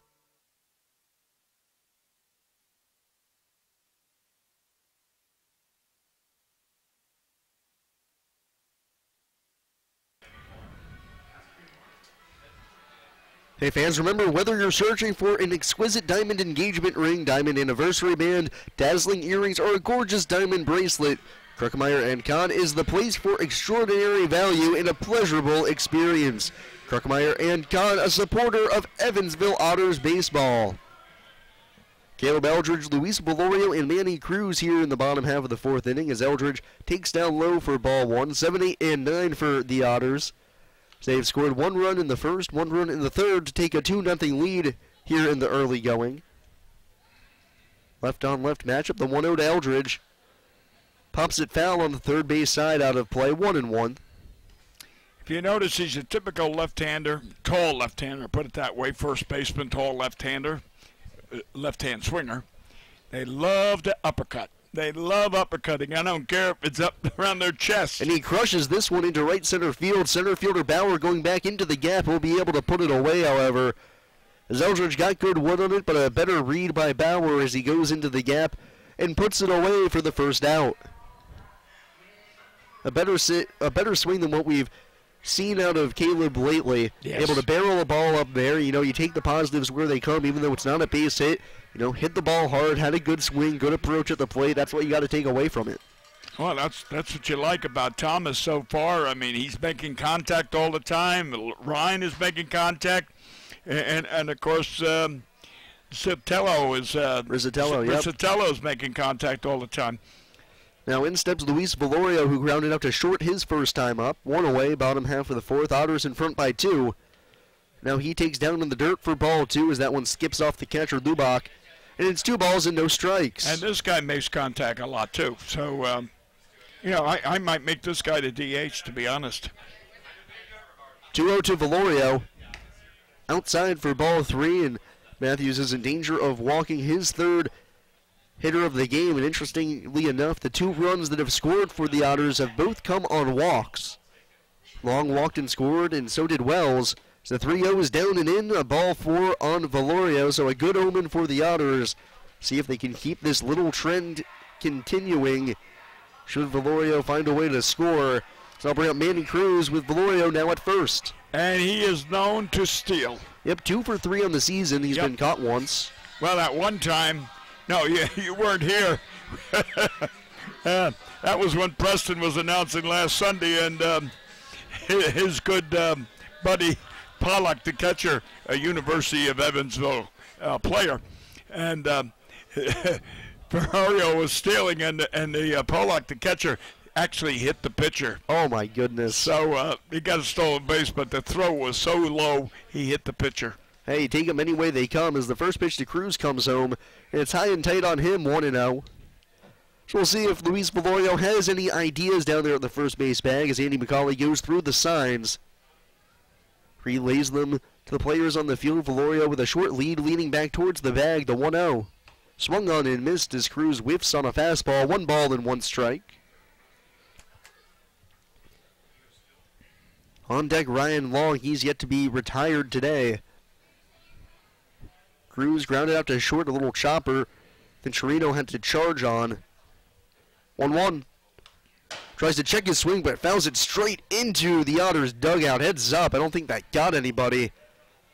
That ball was on a beeline. I was there in 2006, when one of our players threw the bat, wiped me right out. Oh, my goodness. I went flying from that railing all the way down into the... 1-2 pitch. Valorio runs as it's high and tight. No throw from the catcher. Not even an attempt at jumping up from his squat to throw out Valorio, so he gets his 3rd stolen base of the season with no defense. Well, Ferrario was about 3/4 of the way down the second when the catcher finally got the ball. There was no sense in throwing. 2-2 pitch misses upstairs for ball 3. So the count now full on Manny Cruz. Looked like Valorio was taking the idea of when you have a left-hander out on the mound, you either have him timed or just go on first movement. Valorio was off on first movement there. Well, if you watch this guy, you see, well, he's not doing it now. But, payoff pitch.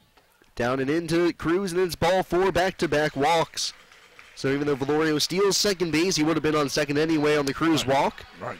The Otters are now in business with the top of the order, Ryan Long, and 2 men aboard. Well, double steal, and Ryan hits one to deep outfield, whether it's right, left, or center, and we got another run, and he gets another RBI. Ryan's 1 for 1 today, walked and scored in the first. Then singled down the right field line, but was thrown out trying to stretch it into a double. A great throw from Loveless as Valorio is chased back to the bag. So the pitch comes home for strike 1, 0-1.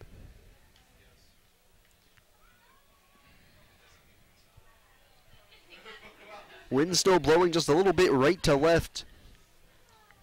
Not as strong as it was yesterday, but still there. Long awaits the 0-1. Matthews looks back to second, still looking, now comes home. Nearly hits Ryan with a slider that never broke, and it's 1 ball and 1 strike. He's very conscious of Ferrario on second base now. Oh, most definitely. Yeah. And the shortstop, Chirino, shadows him out there, trying to keep him close, not going to let him get too big of a lead. The 1-1. Ryan lays off a slider that's just a tick outside for ball 2. He jumps ahead of the count, 2 balls and 1 strike. This would be, well, in this case, and I'm speaking as a coach manager now. As Matthews comes set, the 2-1. Long takes on the inside corner at the knees. He thought it was a touch inside, but it's called strike 2. Well, I was going to say, you don't want to be stealing third base when you got a left-hand batter because the catcher's got a great opportunity to throw you out. Clear shot at the third base bag. Exactly. Right-hand batter, yes. Valorio with a small lead off of second. 2-2. Long pops it up in foul ground on the third base side. Third baseman Martinez giving chase, as is the catcher, but they both run out of real estate, and Long lives to see another pitch, still 2-2. Yeah, it went off the roof. one of my favorite plays that I love teams to put on, and it's not like Matthews is struggling enough where this could be necessary, but if you see in a situation like this, runners at first and second, runner at first gets too aggressive on the secondary lead, a nice back pick all of a sudden could steal it out for you. Oh, yeah. Gives the pitcher a little bit of confidence. But Cruz has been very conservative at first, knowing that the first baseman Uriart is shadowing behind him. Count still 2-2 on Long. Matthews cranks and deals the pitch. Curveball down and away for ball 3, and Matthews is in danger of walking the bases loaded with one away. Do you send the runners here?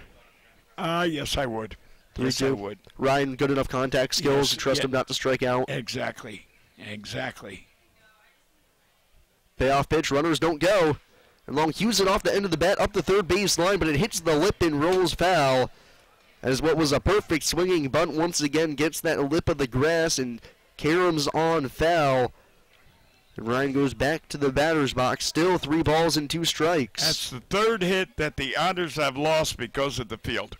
And it's not Lance or the groundkeeper's fault. It's just that that's the way it is. You play high school baseball here, and what happened here? We're checking the bat. I think he may have broke the end of his bat on that swing, as he'll check it out for himself. As he thinks it's fine, and he'll keep on using it. He thinks home plate umpire thought it broke, but Long says, no, I'm good. Must be a lucky bat for him. Oh, yeah. He's got a lot of hits in it. Oh, it's got a chip or something. The home plate umpire making him sit down. James Purnell will say, nope, we're going to make you change it. As he cued that one off the end of the bat, so I think the cupping near the end of the bat probably just got chipped a little bit. Purnell aware of that, saying, yeah, you're going to have to change this up for everybody's safety. Oh, I used to hate that, to have a bat that, you got hit after hit after hit, and then some pitcher in batting practice would take your bat and crack it. Oh, gee. We used to have our own bats, and pitchers didn't. So when it came time for pitchers, they just reached in and grabbed any bat. Oh, boy, did that burn me. So we'll see if Ryan has just as many hits in this new bat as the old one. Still 3 balls, 2 strikes, 1 out, 2 men aboard. Payoff pitch again. Tries to check his swing, but he says he did go around even though he already tossed his bat to the dugout. He's got oh, I thought he said first base. So he's called out. Long goes chasing on the slider in the dirt, and that's a big second out for Kevin Matthews. I'll say, I thought he said ball 4. Apparently so did Long. So he was already walking down the first base line. Oh, that was a tough out. So a big second out for Matthews, and up steps Zach Wells. He walked and scored to lead off the 3rd inning. See, now that presents an interesting play. Take that. As Wells swings at the first pitch and skies it in the air to center. Center fielder Bauer drifting to his left into the right center field gap. He puts it away to end the inning. Okay, let's go back to that play. Here you got Ryan. It was a low outside pitch in the dirt. The catcher had to block it, but the umpire ruled he broke his wrist, whatever. Suppose the runner on second stealing. Would the catcher throw it to third to nab him, or throw it to first? Well, luckily for the catcher, runner at first base is occupied with less than 2 outs, so he doesn't even have to worry about first, at least in that situation. That's right. But either way, the Corn Belters able to get out of the inning. We'll go to the bottom half of the 4th. It's the Evansville Otters 2 and the normal Corn Belters nothing. This is Evansville Otters baseball on the Kruckemeyer and Kahn Otters Digital Network.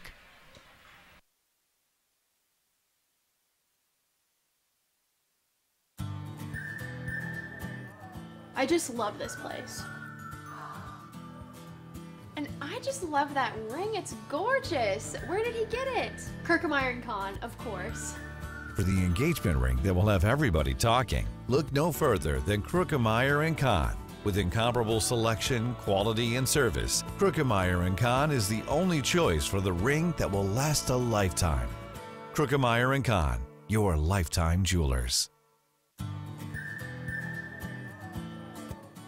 So, everybody's talking about the ring. It's pretty great, huh? Pretty great. It's amazing. You gotta tell me, man. Where'd you get it? Krookemeyer & Kahn, of course. For the engagement ring that will have everybody talking, look no further than Krookemeyer & Kahn. With incomparable selection, quality, and service, Krookemeyer & Kahn is the only choice for the ring that will last a lifetime. Krookemeyer & Kahn, your lifetime jewelers. So let's see it. I absolutely love it. He did a fabulous job picking it out. I couldn't be happier. Well, I had a lot of help. I bet I know where it came from. Krookemeyer & Kahn, of course. For the engagement ring that will have everybody talking, look no further than Krookemeyer & Kahn. With incomparable selection, quality, and service, Krookemeyer & Kahn is the only choice for the ring that will last a lifetime. Krookemeyer & Kahn, your lifetime jewelers.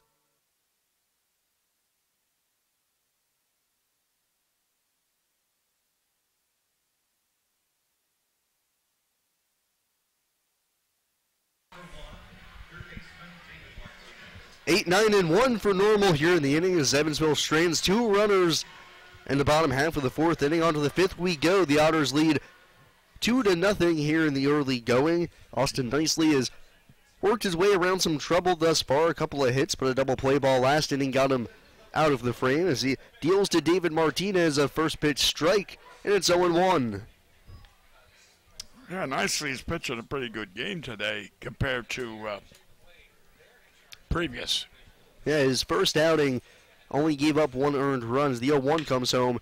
Hit in the air out to right center field. Center fielder Long coming on strong. We'll have to play it on a couple of hops. So it's a bloop base hit for David Martinez. Not hit all that hard, but placed just right. He has a leadoff single here in the 5th. Last time out for Nicely. Ended up working 5 innings, 3 runs, 1 earned.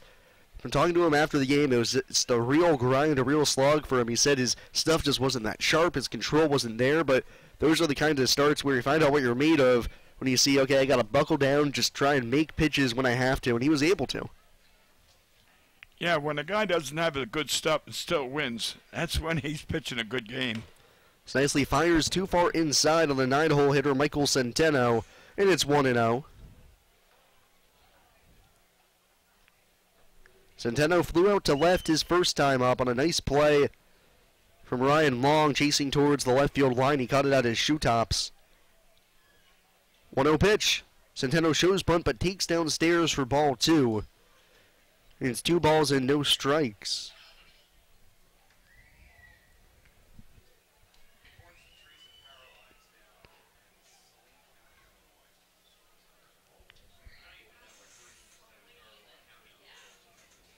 Nicely retoes the rubber, places his mitt on his left hip, on his right hip rather. Now comes set at the belt. Looks over at first, the 2-0. Centeno shows bunt again, gets it down to the right side of the mound. Nicely bobbles picking it up and throws late to first. So it'll be an E1, allowing Centeno to reach at first base. Now runners at first and second with nobody out. If you notice my mistake, I'm going to say what I see a mistake. When Nicely went to field, he fielded between his legs. He had to bend over backwards. Instead of fielding it in front of you, he fielded it behind his legs. Also decided to go with the glove rather than the bare hand to pick the ball up off the ground. Right. Which looked like when he went to pick it up with the glove, he lost it at first, then was able to regain it. The throw not in time to get Centeno, and up to second goes Martinez. We'll see if Bauer will bunt as Harrison plays well in on the grass, as does Doolin at first. First pitch, he does show bunt, tries to get it down, but taps it back to the screen, 0-1.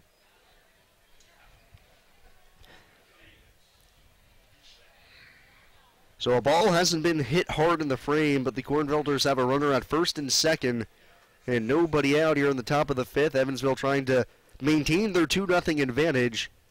Bauer at the plate, he's 1 for 2, singled and stole a base back in the first. Now being asked to lay down a bunt, he squares early, nicely looks back to second. The 0-1, high and tight as Bauer has to spin out of the way. 1 ball and 1 strike. You know, the third baseman, Harrison, can't come in because there's a runner on second. If he comes in too much, the runner on second can steal third. But the first baseman's got to be right in on his, he's talking right to the batter's face. Now Doolin playing in on the cutout of the grass, taking a few steps forward. So nicely looks back to second. The 1-0, or 1-1 rather, is on the inside corner, called strike two, as on that pitch, Bauer did not show bunt. I assume they will stay the same here with a 2-strike count now.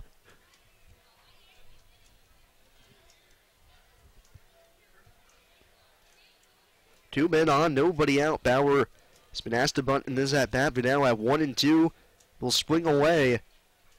Nicely kicks and deals the 1-2 pitch. Curveball down in the dirt. Nice block by Valorio. Keeps the runners where they are. And the count's even, 2 balls and 2 strikes.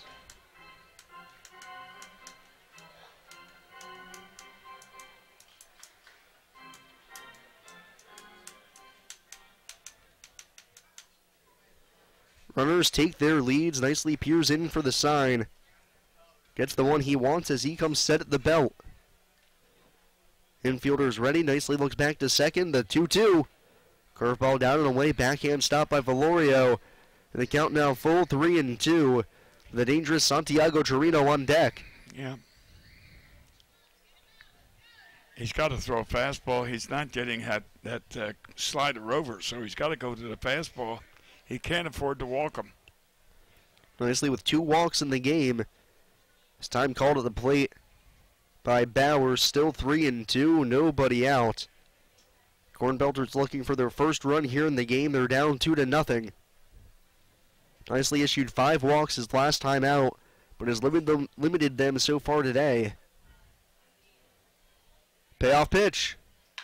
It is the fastball, and it is flown in the air out to left field, right to Ryan Long, who barely has to move. Now takes a few steps over towards the left field line as he puts it away for the first out, and a big first out for Bauer.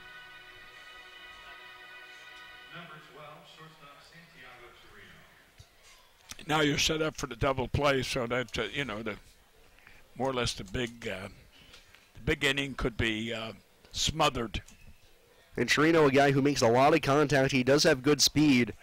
He has a lot of hits on the season. He had 4 yesterday. He's hitting .441 on the season.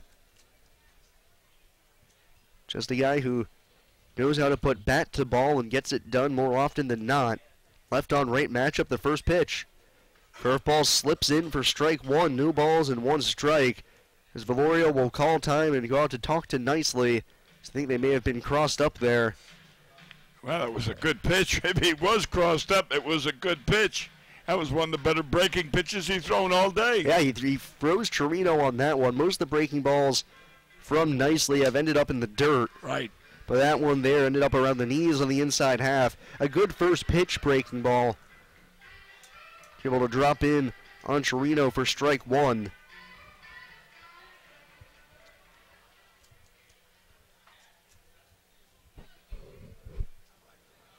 Runners take their leads off of first and second. Center fielder Wells playing towards the right center field gap. 0-1. Hit in the air to the left center field gap. Wells with a long run. He'll be able to get there in the gap as he ranges over to put it away for the second out. So just as I mentioned the fact that Wells is shaded towards right center, he had a long way to run over into the left center field gap, basically directly on the opposite side from where he was in right center. But nice play by him, a good read in the second out. Well, I'm going to say, when I used to sit up here and Sweeney was out there in the outfield, and anything went in the outfield like that was an automatic out. Now I'm starting to believe that anything goes out there now with Wells out there, it's an automatic out. Got great coverage. All 3 outfielders have been getting exceptional reads today. Long and left has even had to deal with the sun being in his eyes most of the game. But they've been able to make it through, and now 2 outs for Chris Iriart, who swings and misses through a changeup for strike 1. Now, you were emphasizing yesterday the point that great center fielder or defense, center, short, second, and catching defenses is so important, and that proves it. Yeah, right there, if that ball drops in, that's at least 1 run for normal. Instead, Wells able to adjust, going from right center to left. Makes the play. Now the 0-1 pitch. Hit high in the air down the left field line. If it's fair, it's gone. It is gone. A 3-run home run for Chris Iriart, his second home run of the series, and he's just given Normal a 3-2 lead. And how much fair was that? By inches or foot? You and I and everyone else was waiting for the umpire to call foul ball. That ball just barely stayed fair, coming in over the left field foul pole. That's coming out of the box. Uriart knew he had the distance on that one. He just stood there waiting to see if it would be fair or foul. I was surprised that he didn't break out the Carlton Fisk trying to wave it back fair. But he's given the Corn Belters the lead now as the first pitch to the next hitter. Godbold is ripped through the hole on the left side for a base hit. So the last two pitches for Nicely have not been kind to him. A home run to Uriart and now a single to Godbold. Well, didn't Uriart get that double last night? A double and a two-run home run in the first inning. Right, but the double would possibly have been a home run if it was up another 48 inches or so. Oh, yeah, just missed his second home run of the day. Right, went off the top of the left field wall fence. Now Uriart hits his second home run of the season. The first pitch to the next hitter, Derek Lovelace, is a called strike 0-1. So important for Nicely to rebound now, settle back in, limit the damage here in the inning. So he was so close to working out of a first and second, nobody out situation. But just one bad pitch has allowed the 3 runs to score. The 0-1, little jam shot down the left field line. That's going to drop for a base hit, long over towards the line to pick it up. Into third will go Godbold. Holding up at first is Lovelace. It's a little jam shot single into left. The Corn Belters are back in business with 2 outs, runners at first and third.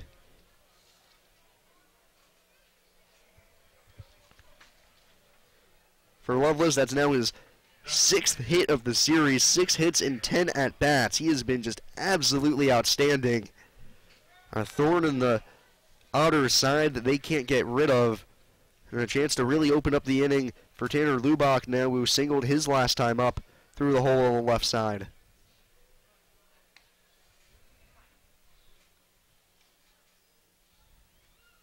First pitch. Lubach takes on the inside corner, called strike 1.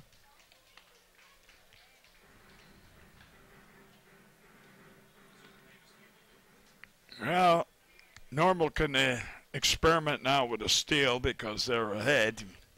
See, possible error. Third baseman could score, or runner on third could score. 0-1, sharp breaking ball from Nicely, drops in at the knees over the heart of the plate, and it's quickly 0-2. Have to imagine now with Lubach down in the count, manager Billy Horn might try and employ something where Lovelace, the runner at first, just gets caught in a rundown in between first and second, allowing the runner to score. Yeah, you haven't seen that in a long time, but that's a good play. Nicely looks over at first. The 0-2 pitch, runner does not go. Jam shot into shallow left field. Long broke back, now comes in. Dives, can't make the catch as he traps it. Throws back to second, but it won't be in time as his throw skips in. And back to the second base bag was Lovelace. It's an RBI single for Tanner Lubach, and it's now a 4-2 Corn Belters lead. And this is when Max goes out to talk to him just to calm him down, and that's what you got to do, but we don't do it. Max Peterson, the pitching coach, stays in the dugout. Now, this is when you go out and you say, hey, just calm down, and we can get him out. Randy Wynn starting to loosen up down in the Otters bullpen.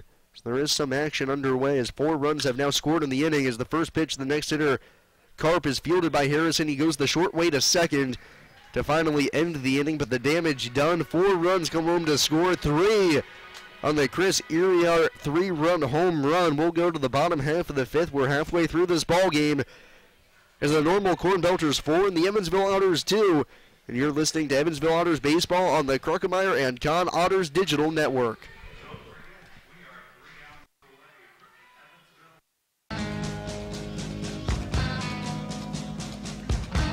Injuries are inevitable. It doesn't matter if you're playing baseball, walking the dog, or falling from a ladder. Injuries happen. When they do, Tri-State Orthopedics offers treatment for sprains, strains, and fractures by medical specialists. Tri-State Orthopedics is located at 225 Cross Lake Drive in Evansville, just north of the Lloyd and I-164. Tri-State Orthopedics can be reached by phone at 812-477-1558. Its urgent care line is 812-474-OUCH. Tri-State Orthopedics, a proud supporter of Evansville Otters baseball. The pizza brick road always goes to Gironi's. I'm in the mood for pizza and I'm ready to go. The pizza brick road goes to Gironi's. So follow me down the pizza brick road. Road down to Gironi's. The pizza brick road.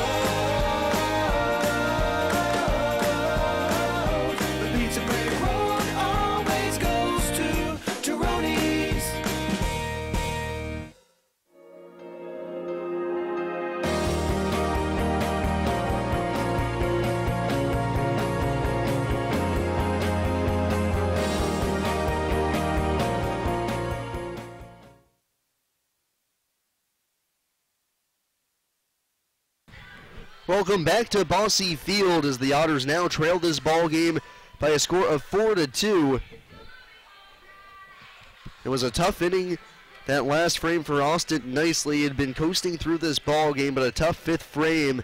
So he allows the 4 runs on a couple of hits. The big one, the Chris Uriart 3-run home run out to left field. Just a couple of pitches left up in the zone. And Nicely doesn't get away with.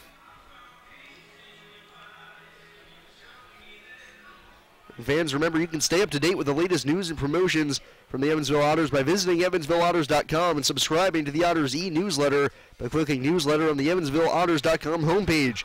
Also, don't forget to follow the Otters on Twitter at EvilOtters, on Instagram at Evansville Otters, and like the Evansville Otters on Facebook.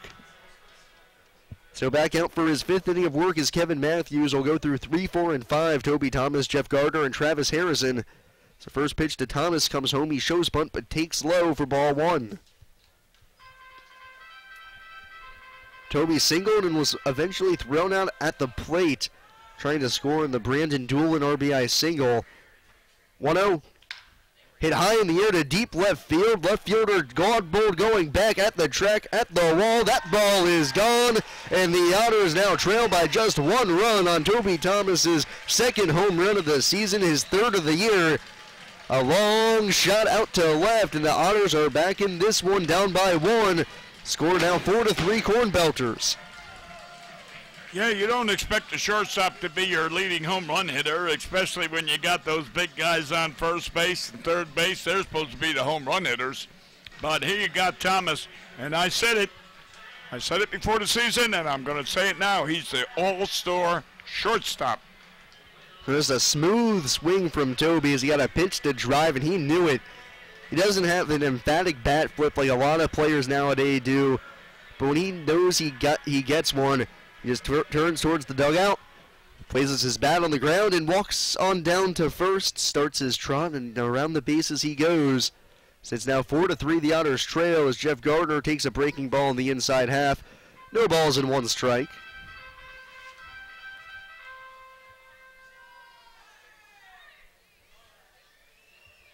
Oh, 1 to Gardner.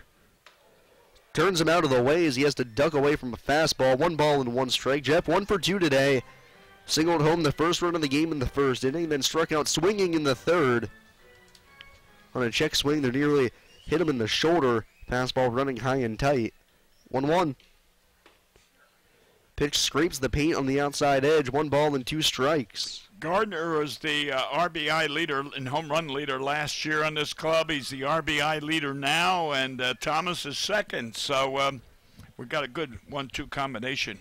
9 RBIs on the season now for Gardner, 8 on the season for Thomas. The 1-2 up and in again on Jeff as he bends out of the way. 2 balls and 2 strikes.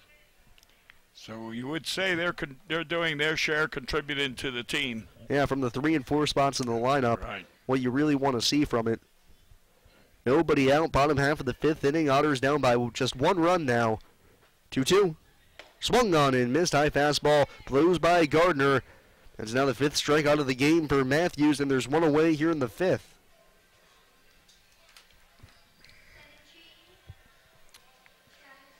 Oh, Harrison's got to get on. He's got to show something. He's got 12 strikeouts so far this year, and he's got to be productive. Harrison had a very productive opening weekend as he takes the first pitch up and in, where he left for Joliet, sporting a .500 average, but since then has started to scuffle. His average has dropped below .300, now sitting at around the .275 mark. 1-0. Fastball on the outside corner for a called strike 1, 1 ball and 1 strike. Well, what I don't like so far is he's...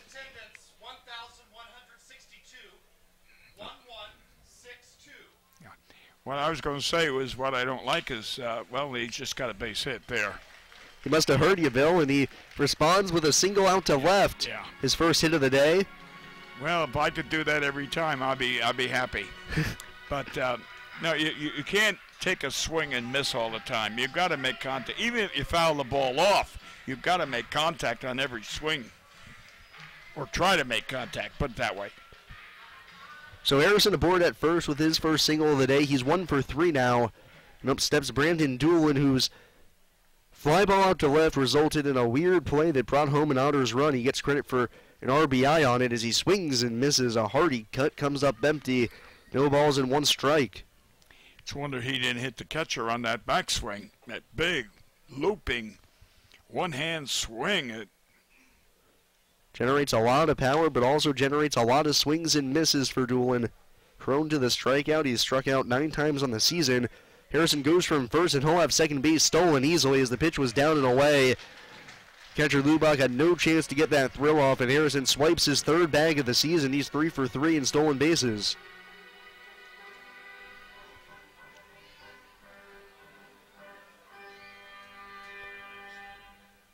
Oh, he's in scoring position.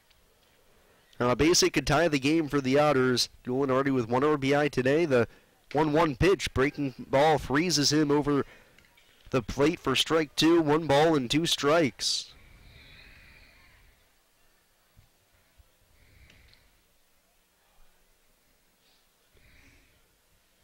Outfield playing, Doolin towards the right center field gap. Wide hole in the left center field gap. So the 1-2 pitch is upstairs, 2-2.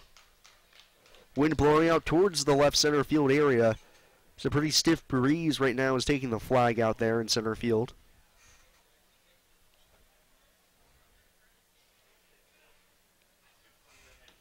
Two-two pitch. Outside for ball 3, count full. Yep, this is a big pitch right here. Did you ever notice that in college they don't play pepper anymore? No, actually. Yeah. Love the game pepper. Yep. Now a full count pitch to Doolin. Takes called, strike 3 on the inside corner. He was walking to first, but gets rung up on strikes. The 6th punch out of the game, and the home plate umpire James Purnell hears it from his fellow umpires in the crowd. Now there's 2 away here in the bottom half of the 5th. Otters still down by 1. Harrison at second base. Pepper is a lost start, and that would cut down on a lot of strikeouts. If you played Pepper, you'd cut down on strikeouts. So Eldridge at the plate, 2 away. Harrison at second. The first pitch. Chopped on the ground out to the second baseman Centeno, who charges a little bit and fields it on the big hop before throwing to first to retire Eldridge. 4-3 on the putout to end the threat. The Otters do get 1 run back on the Toby Thomas solo home run. We'll go to the top half of the 6th inning. You've been watching Evansville Otters baseball on the Kruckemeyer and Kahn Otters Digital Network. Take a look down the first base line. Introducing the Evansville legend. You do this or this. Make sure you do this. For digging projects big or small, make the call to 811. Sheet Metal Workers Local 20 and SMACNA, the Sheet Metal and Air Conditioning Contractors National Association, have the most qualified sheet metal and HVAC contractors in the Evansville area. To find a list of our qualified union contractors, visit unionsheetmetalindustry.com. Hi, I'm Bill Morgan of Bill Morgan Roofing and Construction. I've built a reputation of doing quality work that will stand the test of time. We didn't get here by knocking on doors, talking gibberish, or trying to be the lowest bid. You don't like to be sold to, and that's not what we do. My philosophy is simple. Treating your home like it's my own, from start to finish. For roofing, gutters, siding, give us a call at Bill Morgan Roofing and Construction. Roofing the right way. 812-499-5892 or BillMorganRoofing.com.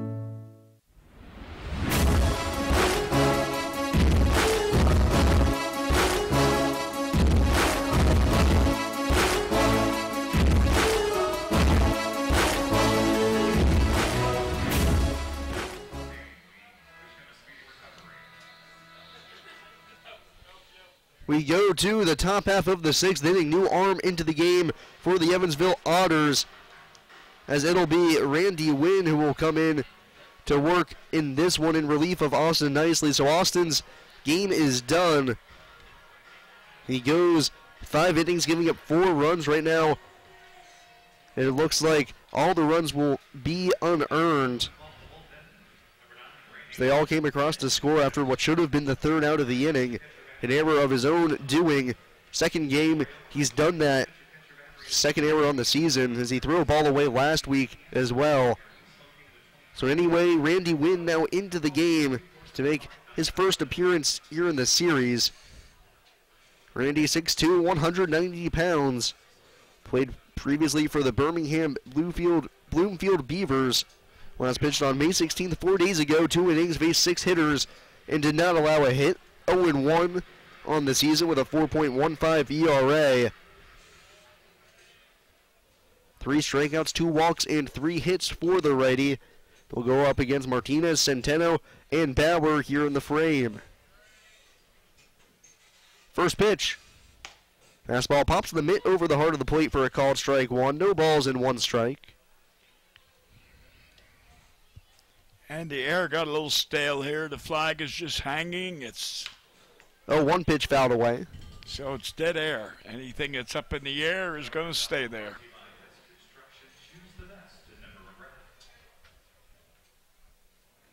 Martinez singled to open up the 5th inning. The inning that did Austin nicely in. He was cruising before that. The 0-2. Slider called strike 3 on the outside corner. A nasty one from Randy Wynn freezes Martinez. And Wynn comes out of the bullpen and immediately strikes out the first batter he faces on 3 pitches.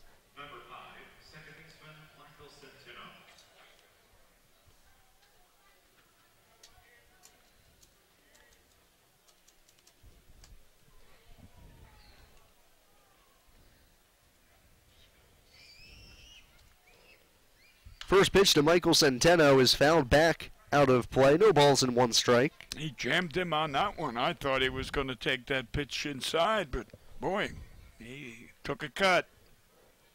Wynn's fastball has good late life to it. So he rocks and fires the 0-1. Changeup that freezes Centeno. So he tried to check his swing. The first base umpire says he did so in time. And the count's even. 1 ball and 1 strike. Thought that pitch might have grabbed the strike zone, but evidently not. Wynn now with a count even 1-1, rocks and fires. Fastball again in on the hands of Centeno as he chops it foul on the third base side. 1 ball and 2 strikes. Randy Wynn looking for back-to-back strikeouts to open up the 6th. Normal now has a 4-3 lead thanks to the Chris Uriart three-run home run. In the top half of the 5th, 1-2 pitch called strike 3 on a slider that freezes Centeno, and he knew it. Back-to-back strikeouts now for Wynn to open up the inning, and quickly there are 2 away. That is a nasty slider from Wynn.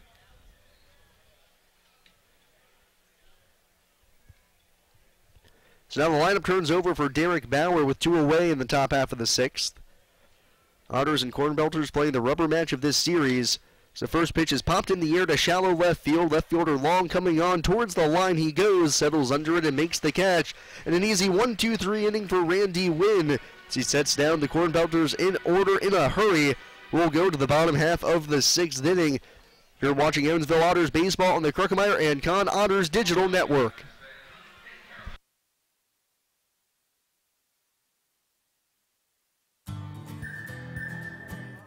I just love this place. And I just love that ring. It's gorgeous. Where did he get it? Kruckemeyer & Kahn, of course. For the engagement ring that will have everybody talking, look no further than Kruckemeyer & Kahn. With incomparable selection, quality, and service, Kruckemeyer & Kahn is the only choice for the ring that will last a lifetime. Kruckemeyer & Kahn, your lifetime jewelers. So, everybody's talking about the ring. It's pretty great, huh? Pretty great. It's amazing. You gotta tell me, man. Where'd you get it? Kruckemeyer & Kahn, of course. For the engagement ring that will have everybody talking, look no further than Kruckemeyer & Kahn. With incomparable selection, quality, and service, Kruckemeyer & Kahn is the only choice for the ring that will last a lifetime. Kruckemeyer & Kahn, your lifetime jewelers. So, let's see it. I absolutely love it. He did a fabulous job.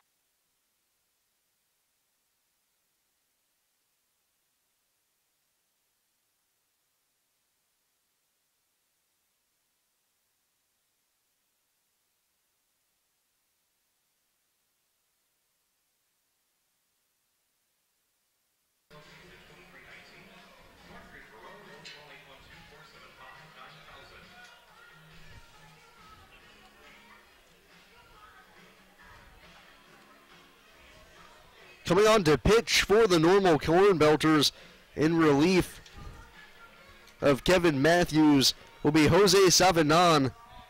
Savanon making his third appearance of the season. He's 0-1 with a ghastly 45 ERA. In just 1 inning of work, 1 strikeout, 2 walks, and 4 hits.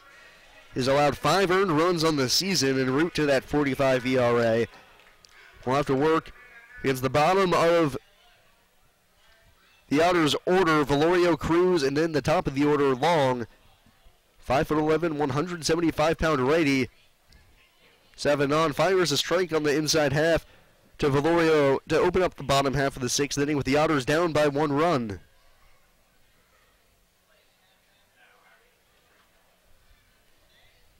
The 0-1 pitch. Slider pushes Valorio out of the way, but it's a called strike 2 as he was fooled badly by that one. No balls and 2 strikes. Yeah, he kind of backed out thinking it was going to hit him. So Savanon quickly ahead in the count, 0-2. The pitch. Hit high in the air to right center field with good carry. Center fielder Bauer chasing back into the right center field gap, but it's the right fielder Lovelace who comes on to make the catch as he traces onto the warning track out in right center field. A good running play by Lovelace out there in right, and Valorio, despite hitting it hard, is the first out here in the bottom of the 6th. Lovelace went more or less into center field to get that. That's what's amazing, that where he plays, that he went nearly into deep center field. That was the center fielder's ball, but yet Lovelace was there first.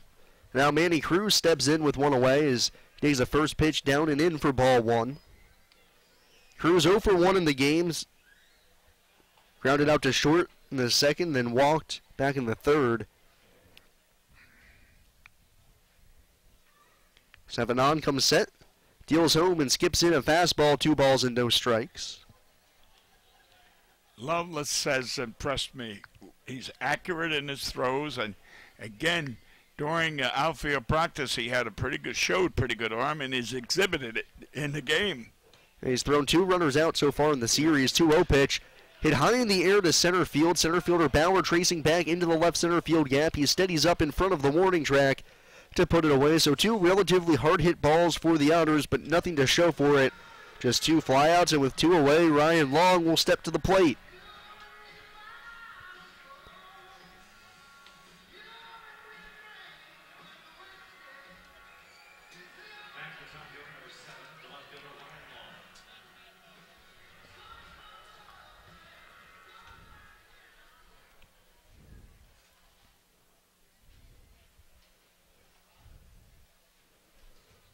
First pitch to Long.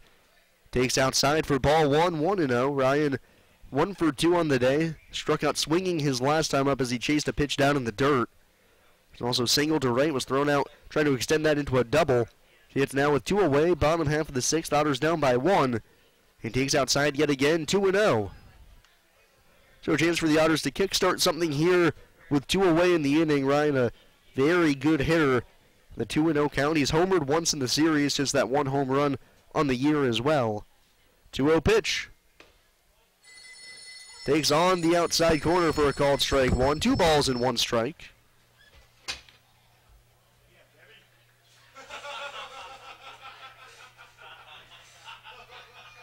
So it's 2-1 on Long. As Savanon comes set. The pitch. Curveball tries to backdoor on Long, but it can't find the outside corner, and it's 3 balls and 1 strike.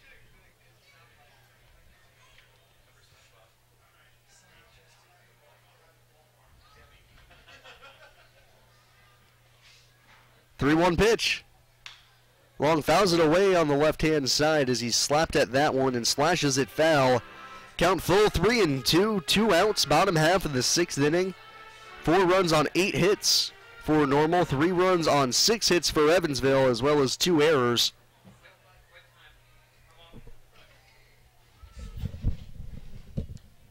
Savanon comes set, the payoff pitch. Down low for ball 4 as Savanon thought that might be strike 3 as he took a few steps towards the dugout. But instead, Long will walk with 2 away, and that'll bring up Zach Wells. Ryan Long has an excellent eye, and leads the team in walks last year and so far this year, and he's a great asset to the Otters. So now we'll have a meeting at the mound as out comes the pitching coach for the Corn Belters. They do have some movement going on down in their bullpen. They have a right-handed arm warming up. So the discussion between the catcher, the pitcher, and the pitching coach. So they talk about their strategy for attacking Zach Wells. So 7-on will stay in the game. You notice how the pitcher had the ball extended like here. I'm out of He here. was ready to go, but he'll stay in the game, and Zach Wells will have a shot to possibly tie up this game with a runner at first and 2 outs. A ball in the gap. Should score Long, who has good speed at first. Yeah, he's got his radio there checking on how they're doing in the bullpen. You see the radio he just hooked up on the railing. First pitch to Wells is just a little bit inside above the belt for ball 1. The Otters used to do that back 10 years or more.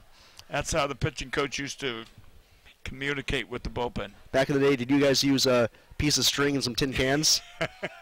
1-0 pitch. Long takes off for second, and he'll be able to take second base without a throw as the catcher Lubach holds on to it. And it's 1 ball and 1 strike for Long, his second stolen base of the season. No, Mr. Bell didn't invent that yet.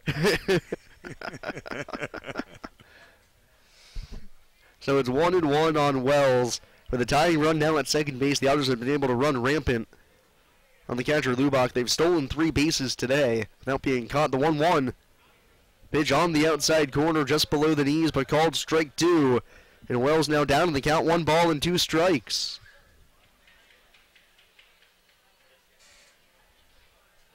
So we'll take a 2-strike, 2-out knock to keep the inning going for Toby Thomas, who's on deck. 7-on comes set. Leg kick, the 1-2. Slider freezes Wells, and he's rung up on strikes to end the inning. So he'll just stand at home plate looking at the dish, wondering where that pitch was as the Otters leave a man in scoring position to end the frame. We'll go to the top half of the 7th inning. It's the Evansville Otters 3 and the Normal Corn Belters 4. You're watching Evansville Otters baseball on the Otters Digital Network, brought to you by Kruckemeyer and Kahn.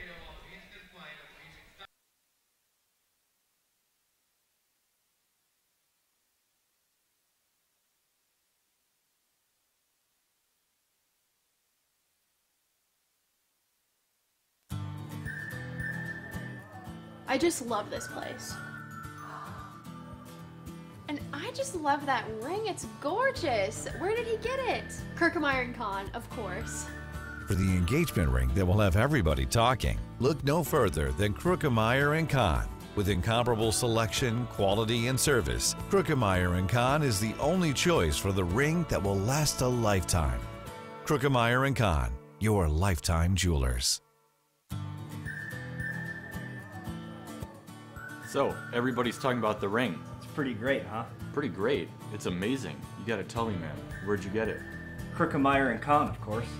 For the engagement ring that will have everybody talking, look no further than Kruckemeyer & Kahn. With incomparable selection, quality, and service, Kruckemeyer & Kahn is the only choice for the ring that will last a lifetime. Kruckemeyer & Kahn, your lifetime jewelers. So let's see it. I absolutely love it. He did a fabulous job picking it out. I couldn't be happier. Well, I had a lot of help. I bet I know where it came from. Kruckemeyer & Kahn, of course. For the engagement ring that will have everybody talking, look no further than Kruckemeyer & Kahn. So up with steps incomparable Santiago selection, quality, Chirino and service. here in the frame for the Corn Belters as he takes up and away from Randy Wynn out for his second inning of work. With nobody warming in the bullpen, this is his inning to have. So we'll enter the final third of this game with the Corn Belters in front by 1 run. Wins 1-0. Pops the mid on the outside corner for strike 1. 1 ball and 1 strike. Wynn looks good. His slider looks sharp, and his fastball looks like it's got a little life. 1-1. Ooh. Breaking ball hangs up and in as Chirino is able to lay off that one easily. 2 balls and 1 strike. I think you jinxed him, Bill. I know it. That's the first bad slider he's thrown. It didn't have any break. But really, though, Wynn's been impressive. His last including this outing. Now his last 3 outings as his 2-1s hit right back to him off the mound, deflects off his glove, and nobody will have a play as it rolls towards the shortstop area as it's picked up by Harrison. Tough break for the Otters. I'm not sure if Wynn lets that one go by, if Thomas has a play up the middle, but considering it was hit right back to him, you got to give it a shot. Yeah. I don't know. Again, we'll never know. But the point is, it is a base hit because he had, woo. Throw back to first, Wynn nearly able to get Torino leaning. So either way, Torino with a leadoff single, his first hit of the game. So he just continues his hot hitting this series, his 5th hit in the 3 games. The first pitch found straight back to the screen by Iriart. A hearty cut, looked like he was going to go yard for the second time this game. So he had the 3-run home run his last time up right now, proving to be one of the difference makers in this ball game. That came with 2 outs and 2 aboard against Austin Nicely. The 0-1 pitch is a slider that backs up but freezes Iriart for strike 2. No balls and 2 strikes, and Luis Valorio just bounced it back to the pitcher Wynn. He's done that several times, and I don't know why someone don't speak to him, and I'm serious. If you're in professional baseball, you make the corrections. 0-2 pitch. Popped up out of play behind home plate. No balls and 2 strikes still. You know, in high school, as a high school coach, and you see something wrong, you immediately tell the player, this is what you're doing wrong, and this is what you work on to improve. You don't allow them to, well. Before the 0-2 pitch, no throw back to first, and they got Torino leading, and he doesn't even stick around to argue as he knew it. Randy Wynn makes up for his miscue on the ball that hits off his glove by picking off Torino for the first out. Well, if you notice, that's why I got to give Wynn credit. The minute that rabbit jumped, boom, Randy whipped it over there. He didn't wait to see and then throw. 0-2 pitch, swung on and missed, foul tipped into the mitt of Valorio, and just like that, there's now 2 away here in the inning. Right. You know, you see so many pitchers that are in there and they're in their stretch, and the guy on first, he's a jumping rabbit. He's popping up and down, and they're waiting and looking. And then when he stops, then they throw it. Hey, catch them when they're in the air. And one of the great things Wynn did there was he placed the throw right on the bag. All Brandon Doolin had to do was lay down the tag as he blows a fastball past Derek Lovelace. Look, there goes another one. There goes now another one. Throw past Wynn on the mound out to the shortstop. And yet, any of our coaches, we've got how many coaches? 5, 4, 5, and no one says a word. So it's 0-1, or excuse me, Godbold at the plate, not Lovelace. Godbold 1 for 3, singled and scored his last time up as he swings at the slider and pops it up on the infield on the right side. Second baseman Cruz making the call as he trots onto the infield grass and he puts it away for a 1-2-3 inning for Randy Wynn as he works around the leadoff single by picking him off. And we're through 6.5 innings. It's time to stretch here at Bosse Field. You've been listening to Evansville Otters Baseball here on the Kruckmeyer and Kahn Otters Digital Network. I just love this Digging place. project may be no matter how urban or rural. You must always call 811 before any digging project. 811 is our national one-call number, alerting your local utility companies to come out and mark any lines they have near your dig site. So before you do this or this, make sure you do this. For digging projects big or small, make the call to 811. Brought to you by Indiana 811. The Evansville Otters would like to thank the Evansville Courier-Press for their support and coverage of Otters baseball. The Evansville Courier-Press provides news, sports, and weather coverage to the Tri-State, both in a print and online edition. The Evansville Courier-Press can be found online at courierpress.com, as well as on Facebook, Twitter, Instagram, and Pinterest. The Evansville Courier-Press, a member of the Journal Media Group. GD Ritzy's is a proud supporter of Evansville Otters baseball. GD Ritzy's menu features hamburgers, grilled chicken sandwiches, old-fashioned peanut butter and jelly, and ice cream. with 3 Evansville locations. West at 4810 University Drive, on the north side at 4320 North 1st Avenue, and on the east side at 601 North Green River Road. GD Ritzy's is open from 10 a.m. to 10:30 p.m. Sunday through Thursday and 10 a.m. to 11 p.m. on Friday and Saturday. GD Ritzy's, a proud supporter of the Evansville Otters.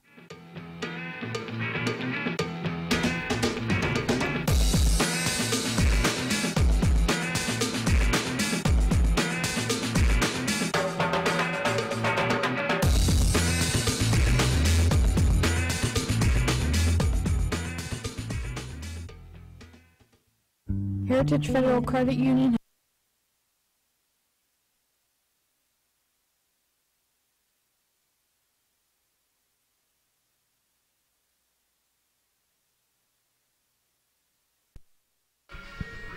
On to pitch the bottom half of the 7th inning is Jonathan DeMarte. We saw him last night throw an inning of scoreless relief in the extra frames. 1 inning and 1 hit, 2 strikeouts for him,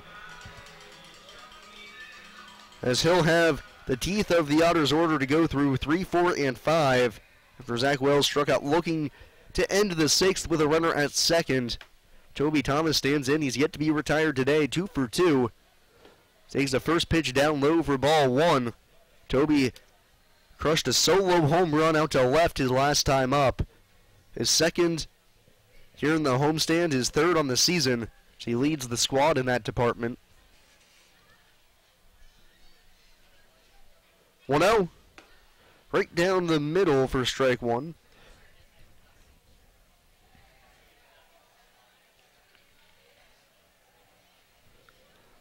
DeMarte, 6'1", 205 pounds, from the University of Richmond.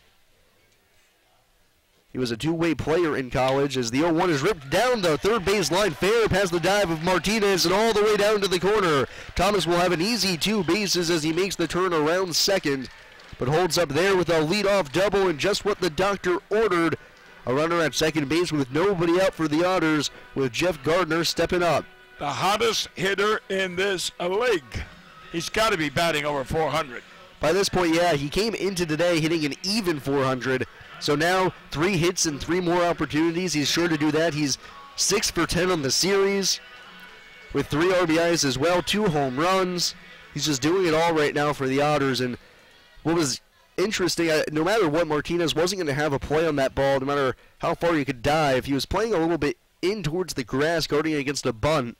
Thomas was able to just hook that one by him, as Gardner now stands in with Thomas on second and takes low and inside for ball 1. You know, one of the problems, and we're in this situation right now, one of the problems the Otters have faced this year so far is having runners in scoring position, and yet we come up with the big Ks. And that has been killing the Otters in not scoring. 0-1. Gardner chops it foul down the first base side.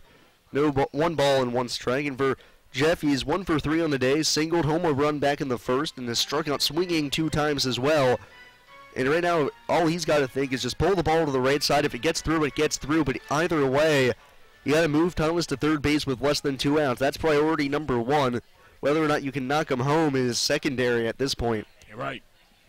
Otters trail by 1 run. Thomas represents the tying run here in the bottom of the 7th inning.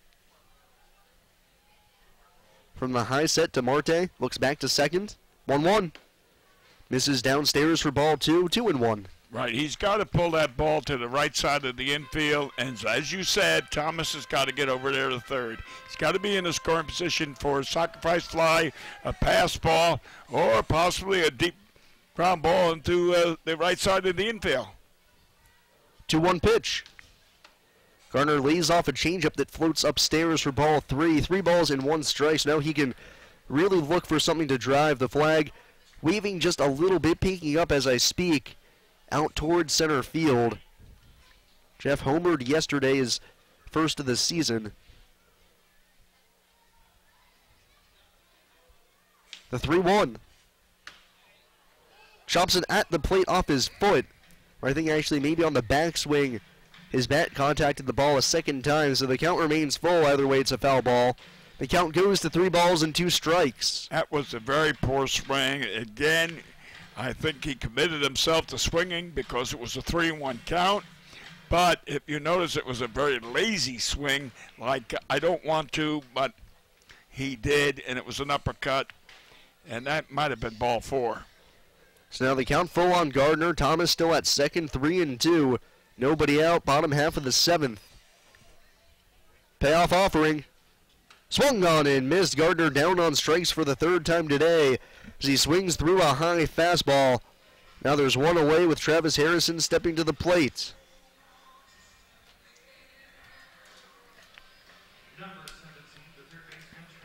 Yeah, Gardner only had 2 strikeouts in all the previous games up until last night. He struck out twice, and then he's got 3 tonight.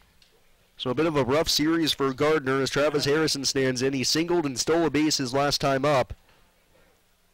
See if he can keep his bat going forward here. First pitch to him, he takes a strike on the outside corner at the knees, 0-1. Travis had a couple of tough at-bats to begin the ball game. A strikeout swinging in the first, popped out foul in the third, but a solid base hit his last time up. I'll try to build off of that, take the positives away, and possibly drive home the tying run. Thomas at second, the 0-1. Hit in the air to right field. Right fielder Loveless coming on. He won't have a play. He fields it on a hop. Around third comes Thomas, who slips and falls as he throws on the brakes. He'll go back to third. So Harrison with the single, and that ball was in the air long enough for Thomas to hang around the second base bag and wonder if Loveless would come on to make the catch. There's a sinking line drive from Harrison, gives him his second hit of the day. To third goes Thomas, and up comes Brandon Doolin. We will have a pitching change as manager Billy Horn will go to the bullpen. He has a southpaw coming in right now. As Jonathan DeMarte leaves after allowing 2 hits in the inning and leaving runners at first and third.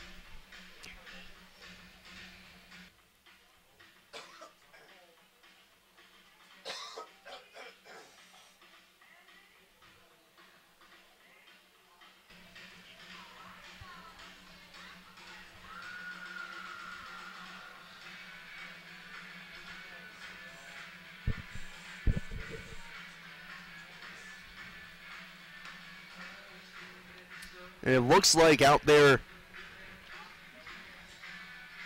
for Normal, it's Nicholas Bosman. Bozeman, tomato. So he pitched in last evening's ball game as basically the entire Normal bullpen got emptied, as did the Evansville bullpen as well. Yeah, it was 12 o'clock when we got out of here last night. That's when it ended, and it was a long night. And then I was up this morning at 5:30 to go to church. So I didn't get too much sleep. As they say, early to bed, early to rise. Right. Makes a man wealthy, healthy, and wise. I got all 3. Must mean I'm getting up early. Well, getting up early, you see the sunshine, and you watch the birds feeding. So now Bozeman comes into the game. Last night, Bosman, in 1 inning pitched, ended up picking up the win as he threw a shutout 10th inning.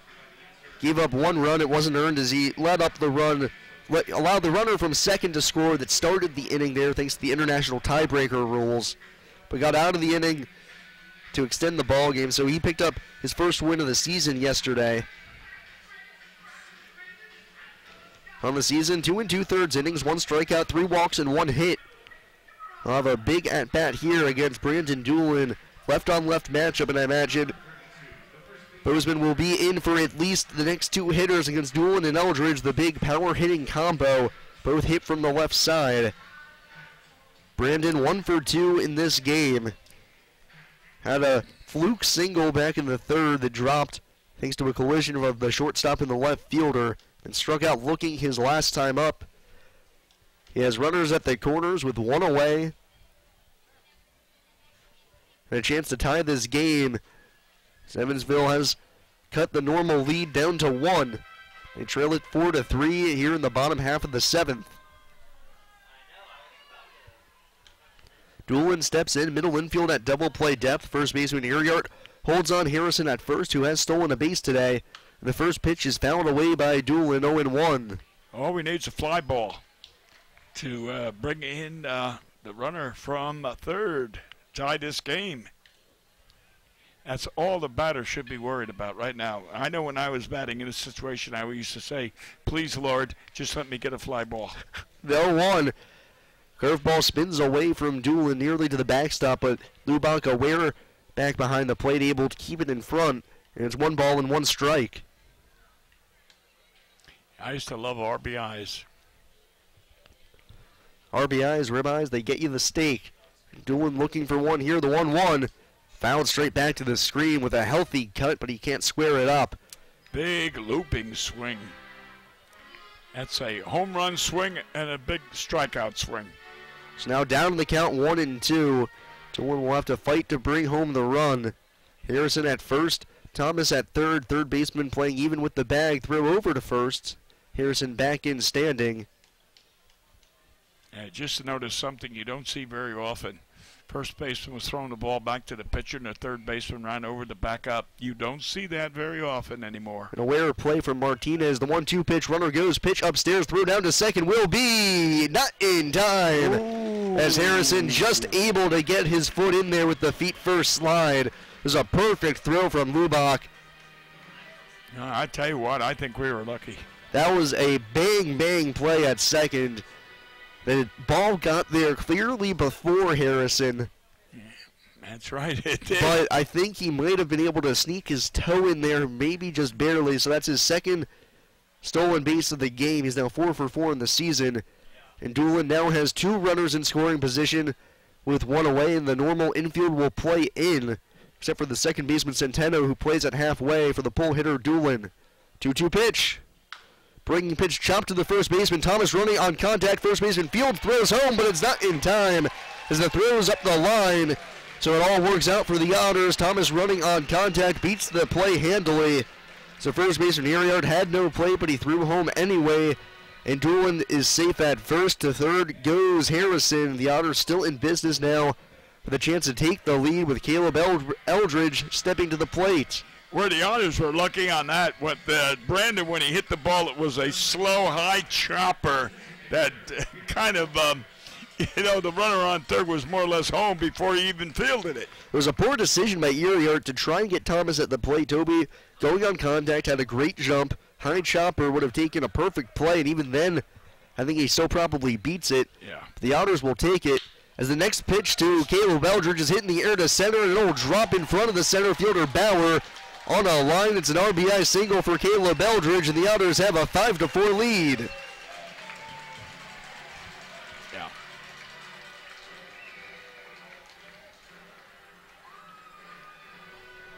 Well, go ahead, I'm sorry. A little looping liner out to center. Eldridge able to just dunk it in for his first hit of the day. He's now 1 for 4, and the Otters have that 5-4 lead. And he's finished. Now Billy Horn will go back to his bullpen, his second pitching change of the inning, his third pitcher. So go grab a righty out of the pen. What did you see from Caleb there that allowed him to just be able to get the job done? Well, I think he was looking for the fastball, and I think that's what he got, and he just looped it in there. He didn't have that hard home run swing, and I think that was the difference. A little bit of a bad read from Bauer out in center as he started back on that one before coming in. Either way, it was probably deep enough had he caught it for Harrison to tag and score from third, but instead the Otters get the double bonus of it dropping in, the run scoring, everybody advancing 1 base. Yeah, the Otters, if you look at last night, that second game, the Otters had everything going, every break there was in the book. And they didn't capitalize. Tonight, they're getting the breaks as well. Now, hopefully, they can capitalize and hold this lead. And I'd bring in my best reliever right now. I'm not going to take no chance of setup man. And as you talk about that, Mitchell Aker and Keanu Cummings, the 2 guys you'd probably tab as the top 2 arms remaining in the bullpen at the back end, are both getting loose right now. So possibly Keanu gets the 8th and Mitchell the 9th, as Anthony Herrera has now come in for Normal. He pitched last evening the Sidewinder, 5'10", 175 pounds, throws a nasty frisbee slider. In last evening's game, threw an inning and a third. Did not strike out a hitter, but did not allow a hit or a base runner. So on the season, he's 0-1 with 1 save, 5 1/3 innings, 1 strikeout, 1 walk on 5 hits, with a pristine 1.68 ERA. For his Frontier League career, he's a 2.51 ERA in 32 1/3 innings. Well, we're even on base hits, is that correct? 9 and 9? Yep, 9 and 9 for both sides. Running through the line score for both squads. 4 runs on 9 hits and no errors for Normal. 5 runs on 9 hits and 2 errors for Evansville. Here in the bottom half of the 7th inning, as Luis Valorio steps in with the Otters now in front by 1 run. Runners at first and second and 1 away. Chance to really open up this ball game with the ball in the gap. Doolin at second, Eldridge at first. Well, this Valorio does make contact. He does have relatively good speed for a catcher. See, chops the first pitch foul off the home plate umpire, James Purnell, as he'll take a sec to walk around and regroup. Yeah, Valoria, last up, remember, he hit one out there by Lucas Oil, which was in left center or right center. That Lovelace really made that outstanding catch, but Valoria had to be 385 feet anyway. That was a great swing from Valorio, made solid contact. But unable to come away with anything, but he's got to take that positive away from the at-bat. He hits mostly to right center or, I'm going to say short. So he's up the diamond of the field. He doesn't pull. He doesn't hit down the right field line or left field line. He more or less is hitting everything up the middle, which is pretty good. So now home plate umpire James Purnell's okay as Herrera comes set, the 0-1. Slider down and away, Valorio spits on it, 1 ball and 1 strike.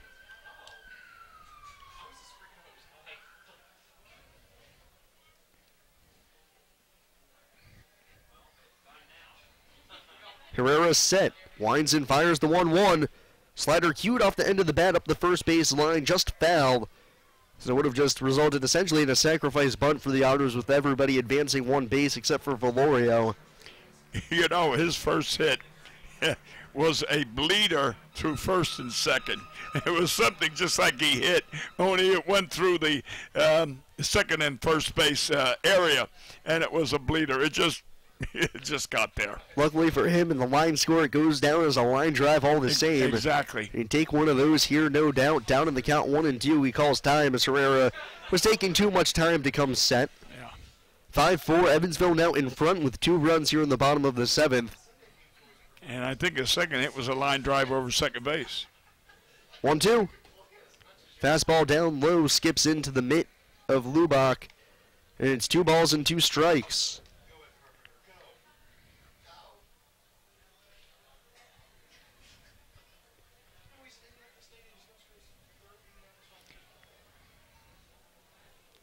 Well, that flag is flowing now to right field. A little bit of a swirling wind here today. The wind hasn't been very aggressive nor powerful, but it's been whipping around, not really settling on a direction. 2-2 pitch.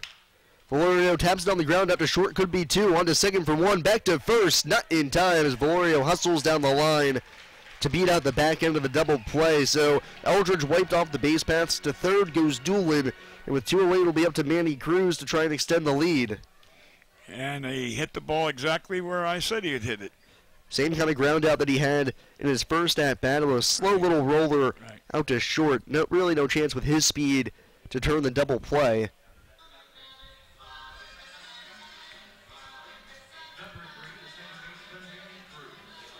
And in steps Manny Cruz. He's 0 for 2, walked back in the 4th. That sandwich between a ground out and a fly out. Valorio short lead at first. First pitch to Cruz. It's a fastball that finds the knees on the inside third, 0-1. And the center fielder was playing over in right center, and then for some reason someone must have told him move over, and then he's square away now.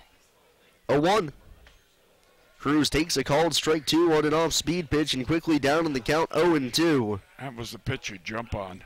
That's like a grapefruit coming at you. Looked like a little backup slider from Herrera that Cruz can't pull the trigger on. So 0-2, runners at the corners, 2 outs.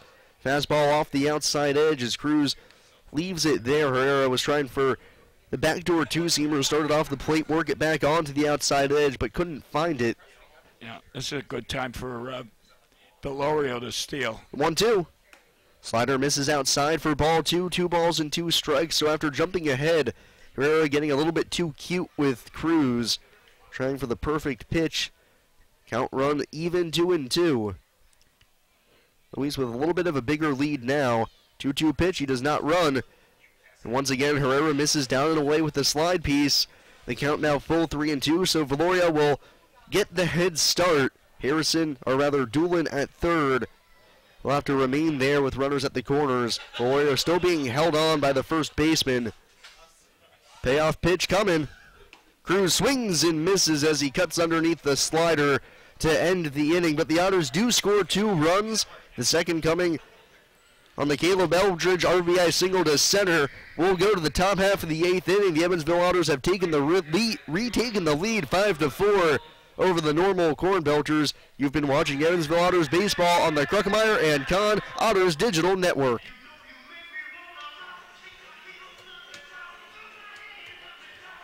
Has 7 full-service branches in both Evansville and Newburgh, serving more than 38,000 members. Membership is open to anyone who lives, works, worships, or attends school in Vandenberg or Warwick County. Heritage Federal Credit Union offers mortgage and consumer loans, checking and savings accounts, as well as online banking for members.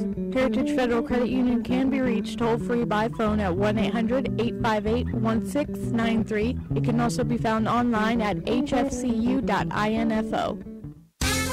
The Hoosier Lottery began selling lottery tickets on October 13, 1989. Since then, the Hoosier Lottery has offered hundreds of different games, awarded prizes to millions of players, and given billions of dollars to the state of Indiana. The Hoosier Lottery's mission is to responsibly provide innovative and entertaining lottery games for the benefit of the citizens of Indiana. To learn more about the Hoosier Lottery, visit them online at HoosierLottery.com. The Hoosier Lottery, a proud supporter of Evansville Otters baseball. The International Brotherhood of Electrical Workers Local Chapter 16 would like to take time to say, Go Otters! The IBEW Local 16's jurisdiction includes 13 counties in southwestern Indiana, as well as Wabash County in Illinois. Its members are divided into several categories of electrical work, including inside construction, maintenance electric, residential wiring, and sign classifications. More information on IBEW Local 16 can be found online at IBEW16.net.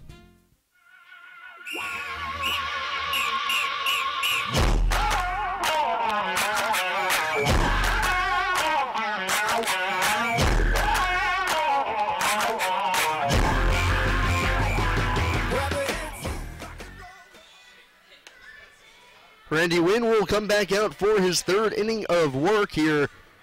He's done stellar work out of the bullpen, going 2 innings without allowing a run, and now will be the pitcher of record should the Otters hold on. Austin nicely gets wiped from the books as well. He's no longer on the hook for the loss, while the win for Kevin Matthews goes by the wayside, as he was out after 5 innings as well, just like nicely. Wynn will work to Derek Lovelace, Tanner Lubach, and Jay Karp here in the frame, with the Otters now in front by 1, top half of the 8th inning. Wynn rocks and fires his first pitch. Outside for ball 1, in and out of the mitt of Valorio. Well, I'll tell you, Wynn has been superb. His curveball is breaking sharply. So 1-0 fastball finds the inside corner. Nice pitch from Wynn. 1 ball and 1 strike. And his fastball has been effective. Yeah, his fastball's gotten great late life. He spotted it well. It's got good velocity. Just really been the whole package so far today. The 1-1. Swung on and missed. Looked like the changeup had Lovelace way out in front. And there goes Vilorio with that lob pad, toss back. He's got to. I can't stand it. The 1-2. Called strike 3 on the outside corner, and Lovelace knew it. as Wynn paints the black on the outside half and Loveless down on strikes. That's now the 4th strikeout out of the bullpen for Wynn, and there's one away here in the 8th.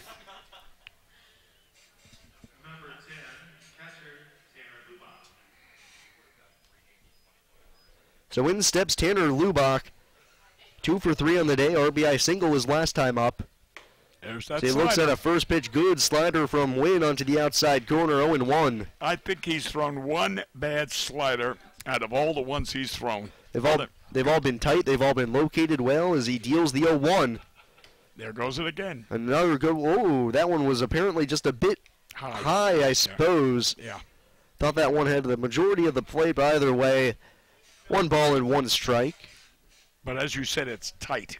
It's a tight slider. The 1-1.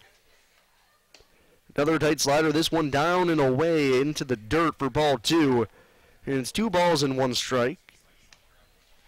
Warming down in the bullpen is Keanu Cummings. Should Wynn find any trouble here in the frame. The pitch.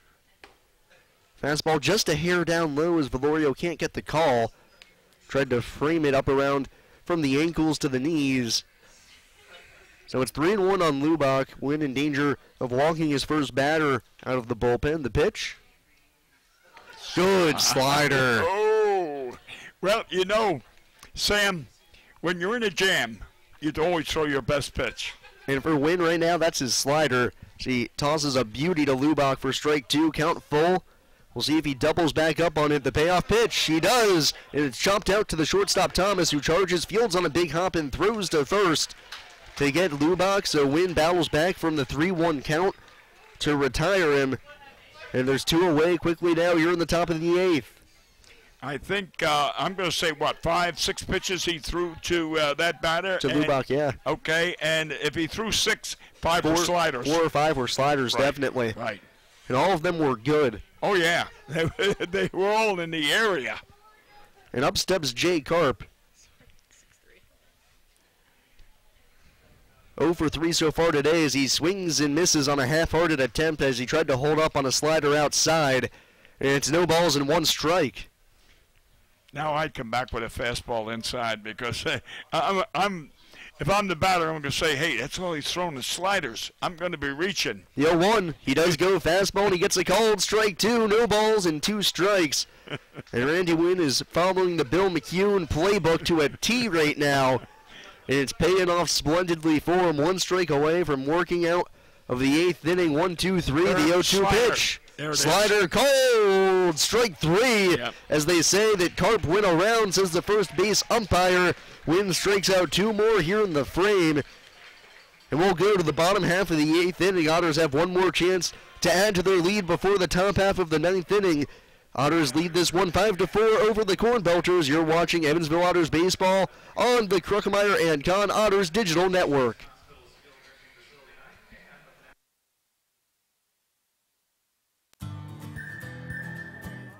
I just love this place. And I just love that ring. It's gorgeous. Where did he get it? Kruckemeyer & Kahn, of course. For the engagement ring that will have everybody talking, look no further than Kruckemeyer & Kahn. With incomparable selection, quality, and service, Kruckemeyer & Kahn is the only choice for the ring that will last a lifetime. Kruckemeyer & Kahn, your lifetime jewelers. So, everybody's talking about the ring. It's pretty great, huh? Pretty great. It's amazing. You gotta tell me, man. Where'd you get it? Kruckemeyer & Kahn, of course.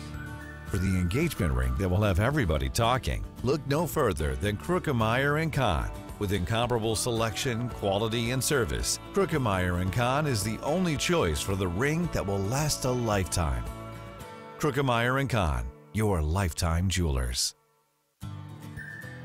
So let's see it. I absolutely love it. He did a fabulous job picking it out. I couldn't be happier. Well, I had a lot of help. I bet I know where it came from. Kruckemeyer & Kahn, of course. For the engagement ring that will have everybody talking, look no further than Kruckemeyer & Kahn. With incomparable selection, quality, and service, Kruckemeyer & Kahn is the only choice for the ring that will last a lifetime. Kruckemeyer & Kahn, your lifetime jewelers.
Billy Horn will go to the bullpen one more time in this ball game, as this will now be his 5th pitcher out of the bullpen after having to use a lot of arms yesterday. It's Neil Kozakowski, who in one inning yesterday allowed 1 run while walking 1, facing 6 batters in the eventual Corn Belters win. He'll face off against Ryan Long to begin the inning as he throws strike 1 on Long over the heart of the plate. Ryan has had a pretty productive day. Single, 2 walks, and a strikeout. Not too shabby as he keeps on bumping his on-base percentage higher and higher, reaching base 3 of 4 times today. 0-1 pitch. Fastball tails outside and low for ball 1. 1 ball and 1 strike. So the Otters now have a chance to add some possible insurance runs here in the frame. It's 5-4. Evansville leads in the final game of this 3-game set between Normal and Evansville. 2 teams split the doubleheader yesterday, so the rubber match today. 1-1. Chopped on the ground out to the second baseman, Centeno, who fields on a big hop and throws to first to get Long handily. 1 away. I think Long should get a shot at the All-Star call, too. Cummings, Thomas, and Long. The early season All-Star ballot from Bill McCune. And I'm going to submit you for the radio man. Ah, well, I really appreciate it, Bill. Then I'll bring up Zach Wells. 0 for 3 today, but he did score a run after walking in the 3rd. Right-on-right matchup, Kozakowski deals the first pitch. Fastball right down Broadway for strike 1. Kozakowski, 6'2", 200 pounds, hailing from Burlington, Connecticut. This is his first season with Normal. From the full line, Kozakowski gets his sign, lifts up his glove, deals the 0-1. Yes. Pitch down low, and Wells unable to hold up his swing as he went around, says the first base umpire, Steve Bartelstein. And it's no balls and 2 strikes. I'm going to say Zach's going to end up in the 8th spot. He strikes out too much. He doesn't get on base that many times, so he should be in the 8th spot. The 0-2. Called strike 3 on the outside corner, as Wells is set down on strikes for the 2nd time today, looking. And there's quickly 2 away here in the 8th. He's got 12 strikeouts so far this year. That's too many for the man that's batting in the 2nd position. And that'll bring up Toby Thomas. Final hope here for the Otters in the bottom half of the 8th inning before they hand the ball off to Mitchell Aker to try and close things out. Aker leading the league in saves with 3, hoping for his potential 4th once we go to the 9th. So Thomas stands in. He doubled his last time up and swings at the first pitch and skies it foul behind home plate. 0-1.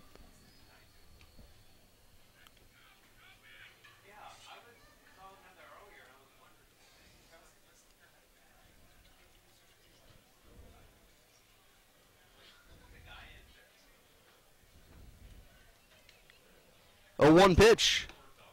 Backup curveball ends up inside on Thomas. Is the count now level? 1 ball and 1 strike. Toby has yet to be retired today. He's 3 for 3. Home run, double, and a single. So if he can put a ball in the gap, he might have a shot at the cycle. Wide gaps here at Bosley Field. The 1-1. Right down the middle. Yeah, fastball over the heart of the plate for strike 2, and it's 1 ball and 2 strikes on Toby as the skies have begun to darken just a little bit here at Bosley Field. Feel the temperature dropping just a touch, possibly a storm rolling through. The 1-2. Thomas swings and misses on a slider in the dirt. And he strikes out swinging to end the 8th inning. That means we'll be going to the 9th inning, and it's Mitchell Aker time to try and close out this ball game for Evansville and steal this series. As Evansville ready to take the rubber game of this matchup. You've been watching Evansville Otters baseball here on the Kruckmeyer and Kahn Digital Network.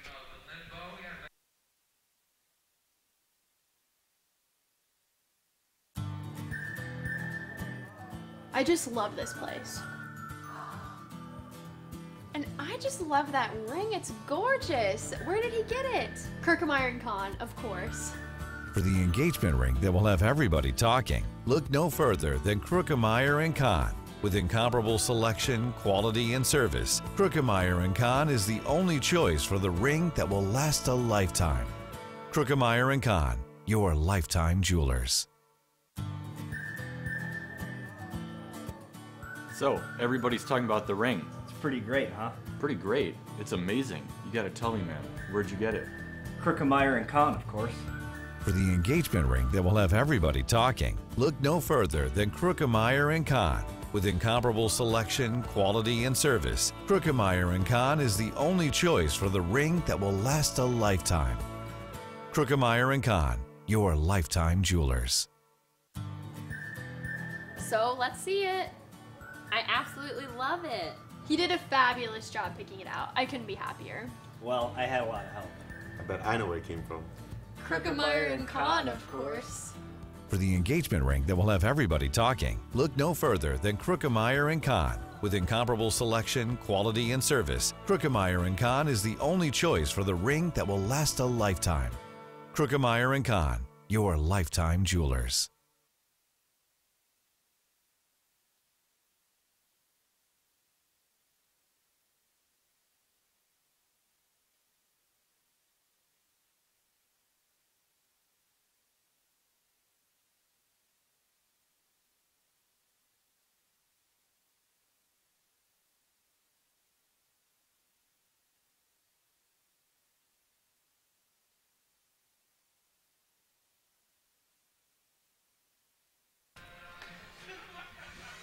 Mitchell Aker comes on into this game to try and slam the door shut here in the final game of this three-game set between the Normal Corn Belters and the Evansville Otters.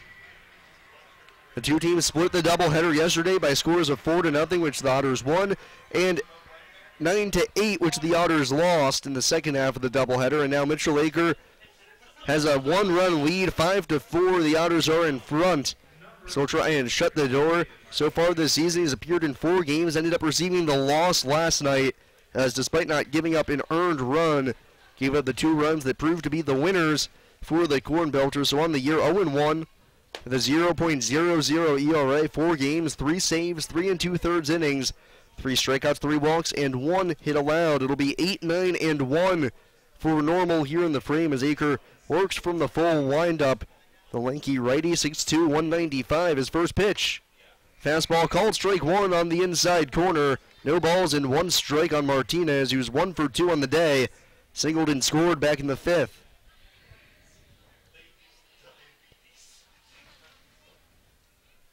0-1 delivery from Aker.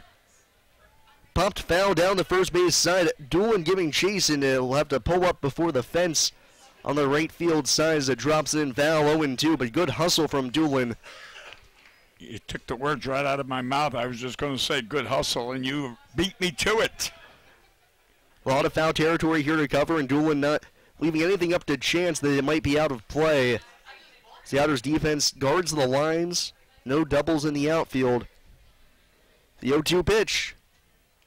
Spiked curveball way out in front of home plate by Aker, and it's no ball, or 1 ball and 2 strikes. You know, I used to tell all the players that I used to coach, I'd say, you go after everything. Let the umpire say it's not fair or foul or it's in play or it's not in play. Let the umpire decide, but you make the play. 1 ball and 2 strikes on David Martinez. Michael Centeno on deck. The wind in the 1-2. Good breaking pitch that Martinez is able to hold up on. And that's the 3rd for Laura. Made the pitcher bounce it and have to go fetch it. You know, why doesn't someone say something? Really? That's disgraceful. So it's 2-2 now on Martinez. The pitch.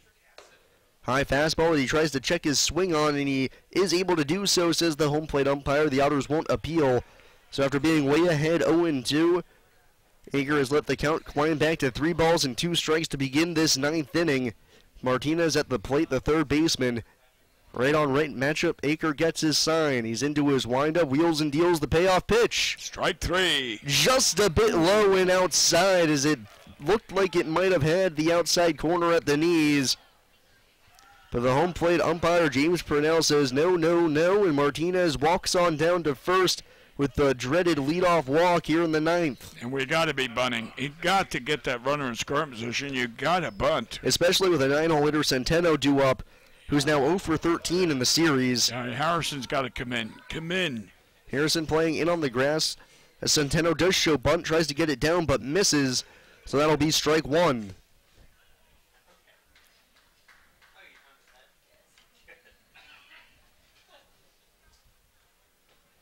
First baseman Doolin forced to hold on the runner Martinez at first. He has not stolen a base this year, nor has he attempted to.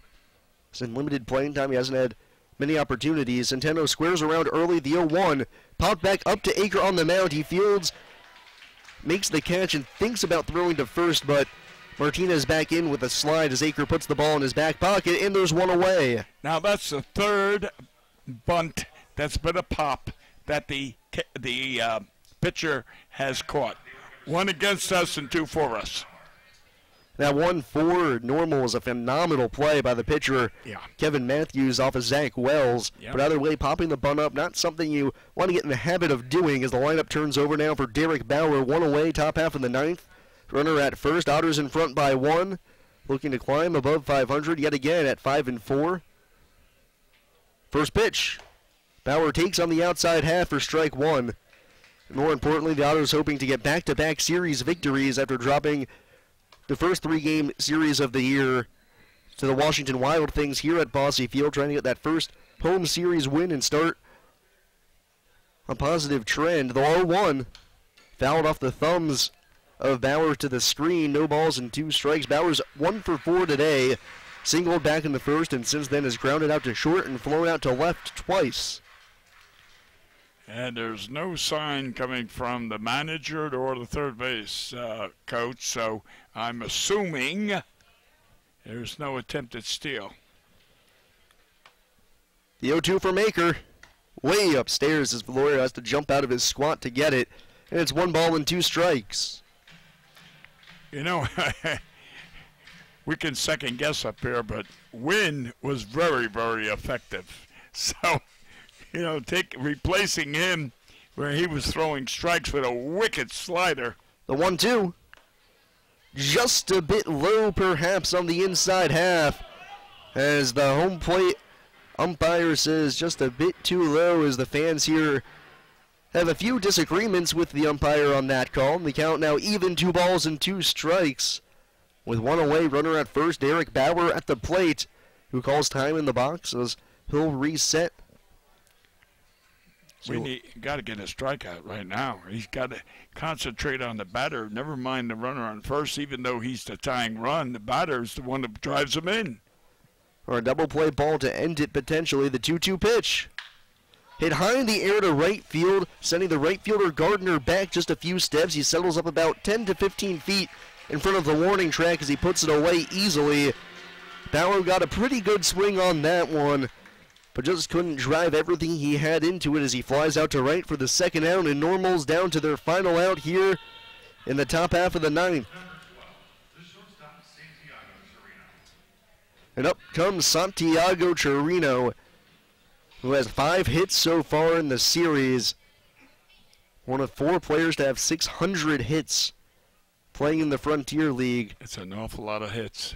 First pitch to him, he takes a called strike on the outside corner. No balls and 1 strike. Came into today hitting .441. So this is going to be a battle for Aker. He's got a bear down on every pitch, and he's jumped ahead 0-1. Should the score hold, Randy Wynn will get the win. His first of the season. Aker's 0-1. Fastball popped up on the first base side. First baseman Doolin's got eyes on it in foul territory. Near the first base's coach's box, he puts it away. And the Otters take the rubber match of this game by a final, rubber match of this series rather, by a final score of 5-4. A comeback victory with 2 runs in the bottom half of the 7th inning, proving to be the difference as the Otters climb above 500 yet again. 5-4 on the season now. Now a full game back of the Florence Freedom, who are in first place. The Corn Belters fall to 2-7 on the season. For Evansville, Randy Wynn picks up the victory out of the bullpen, his first of the season. He threw 3 innings of 1-hit baseball, striking out 5. He was exceptional. Mitchell Aker ends up picking up the save, his 4th of the year, after allowing just the leadoff walk. Gets a couple of pop-ups and flyouts to end the inning. and end the game as the Otters take this one by a final score of 5-4.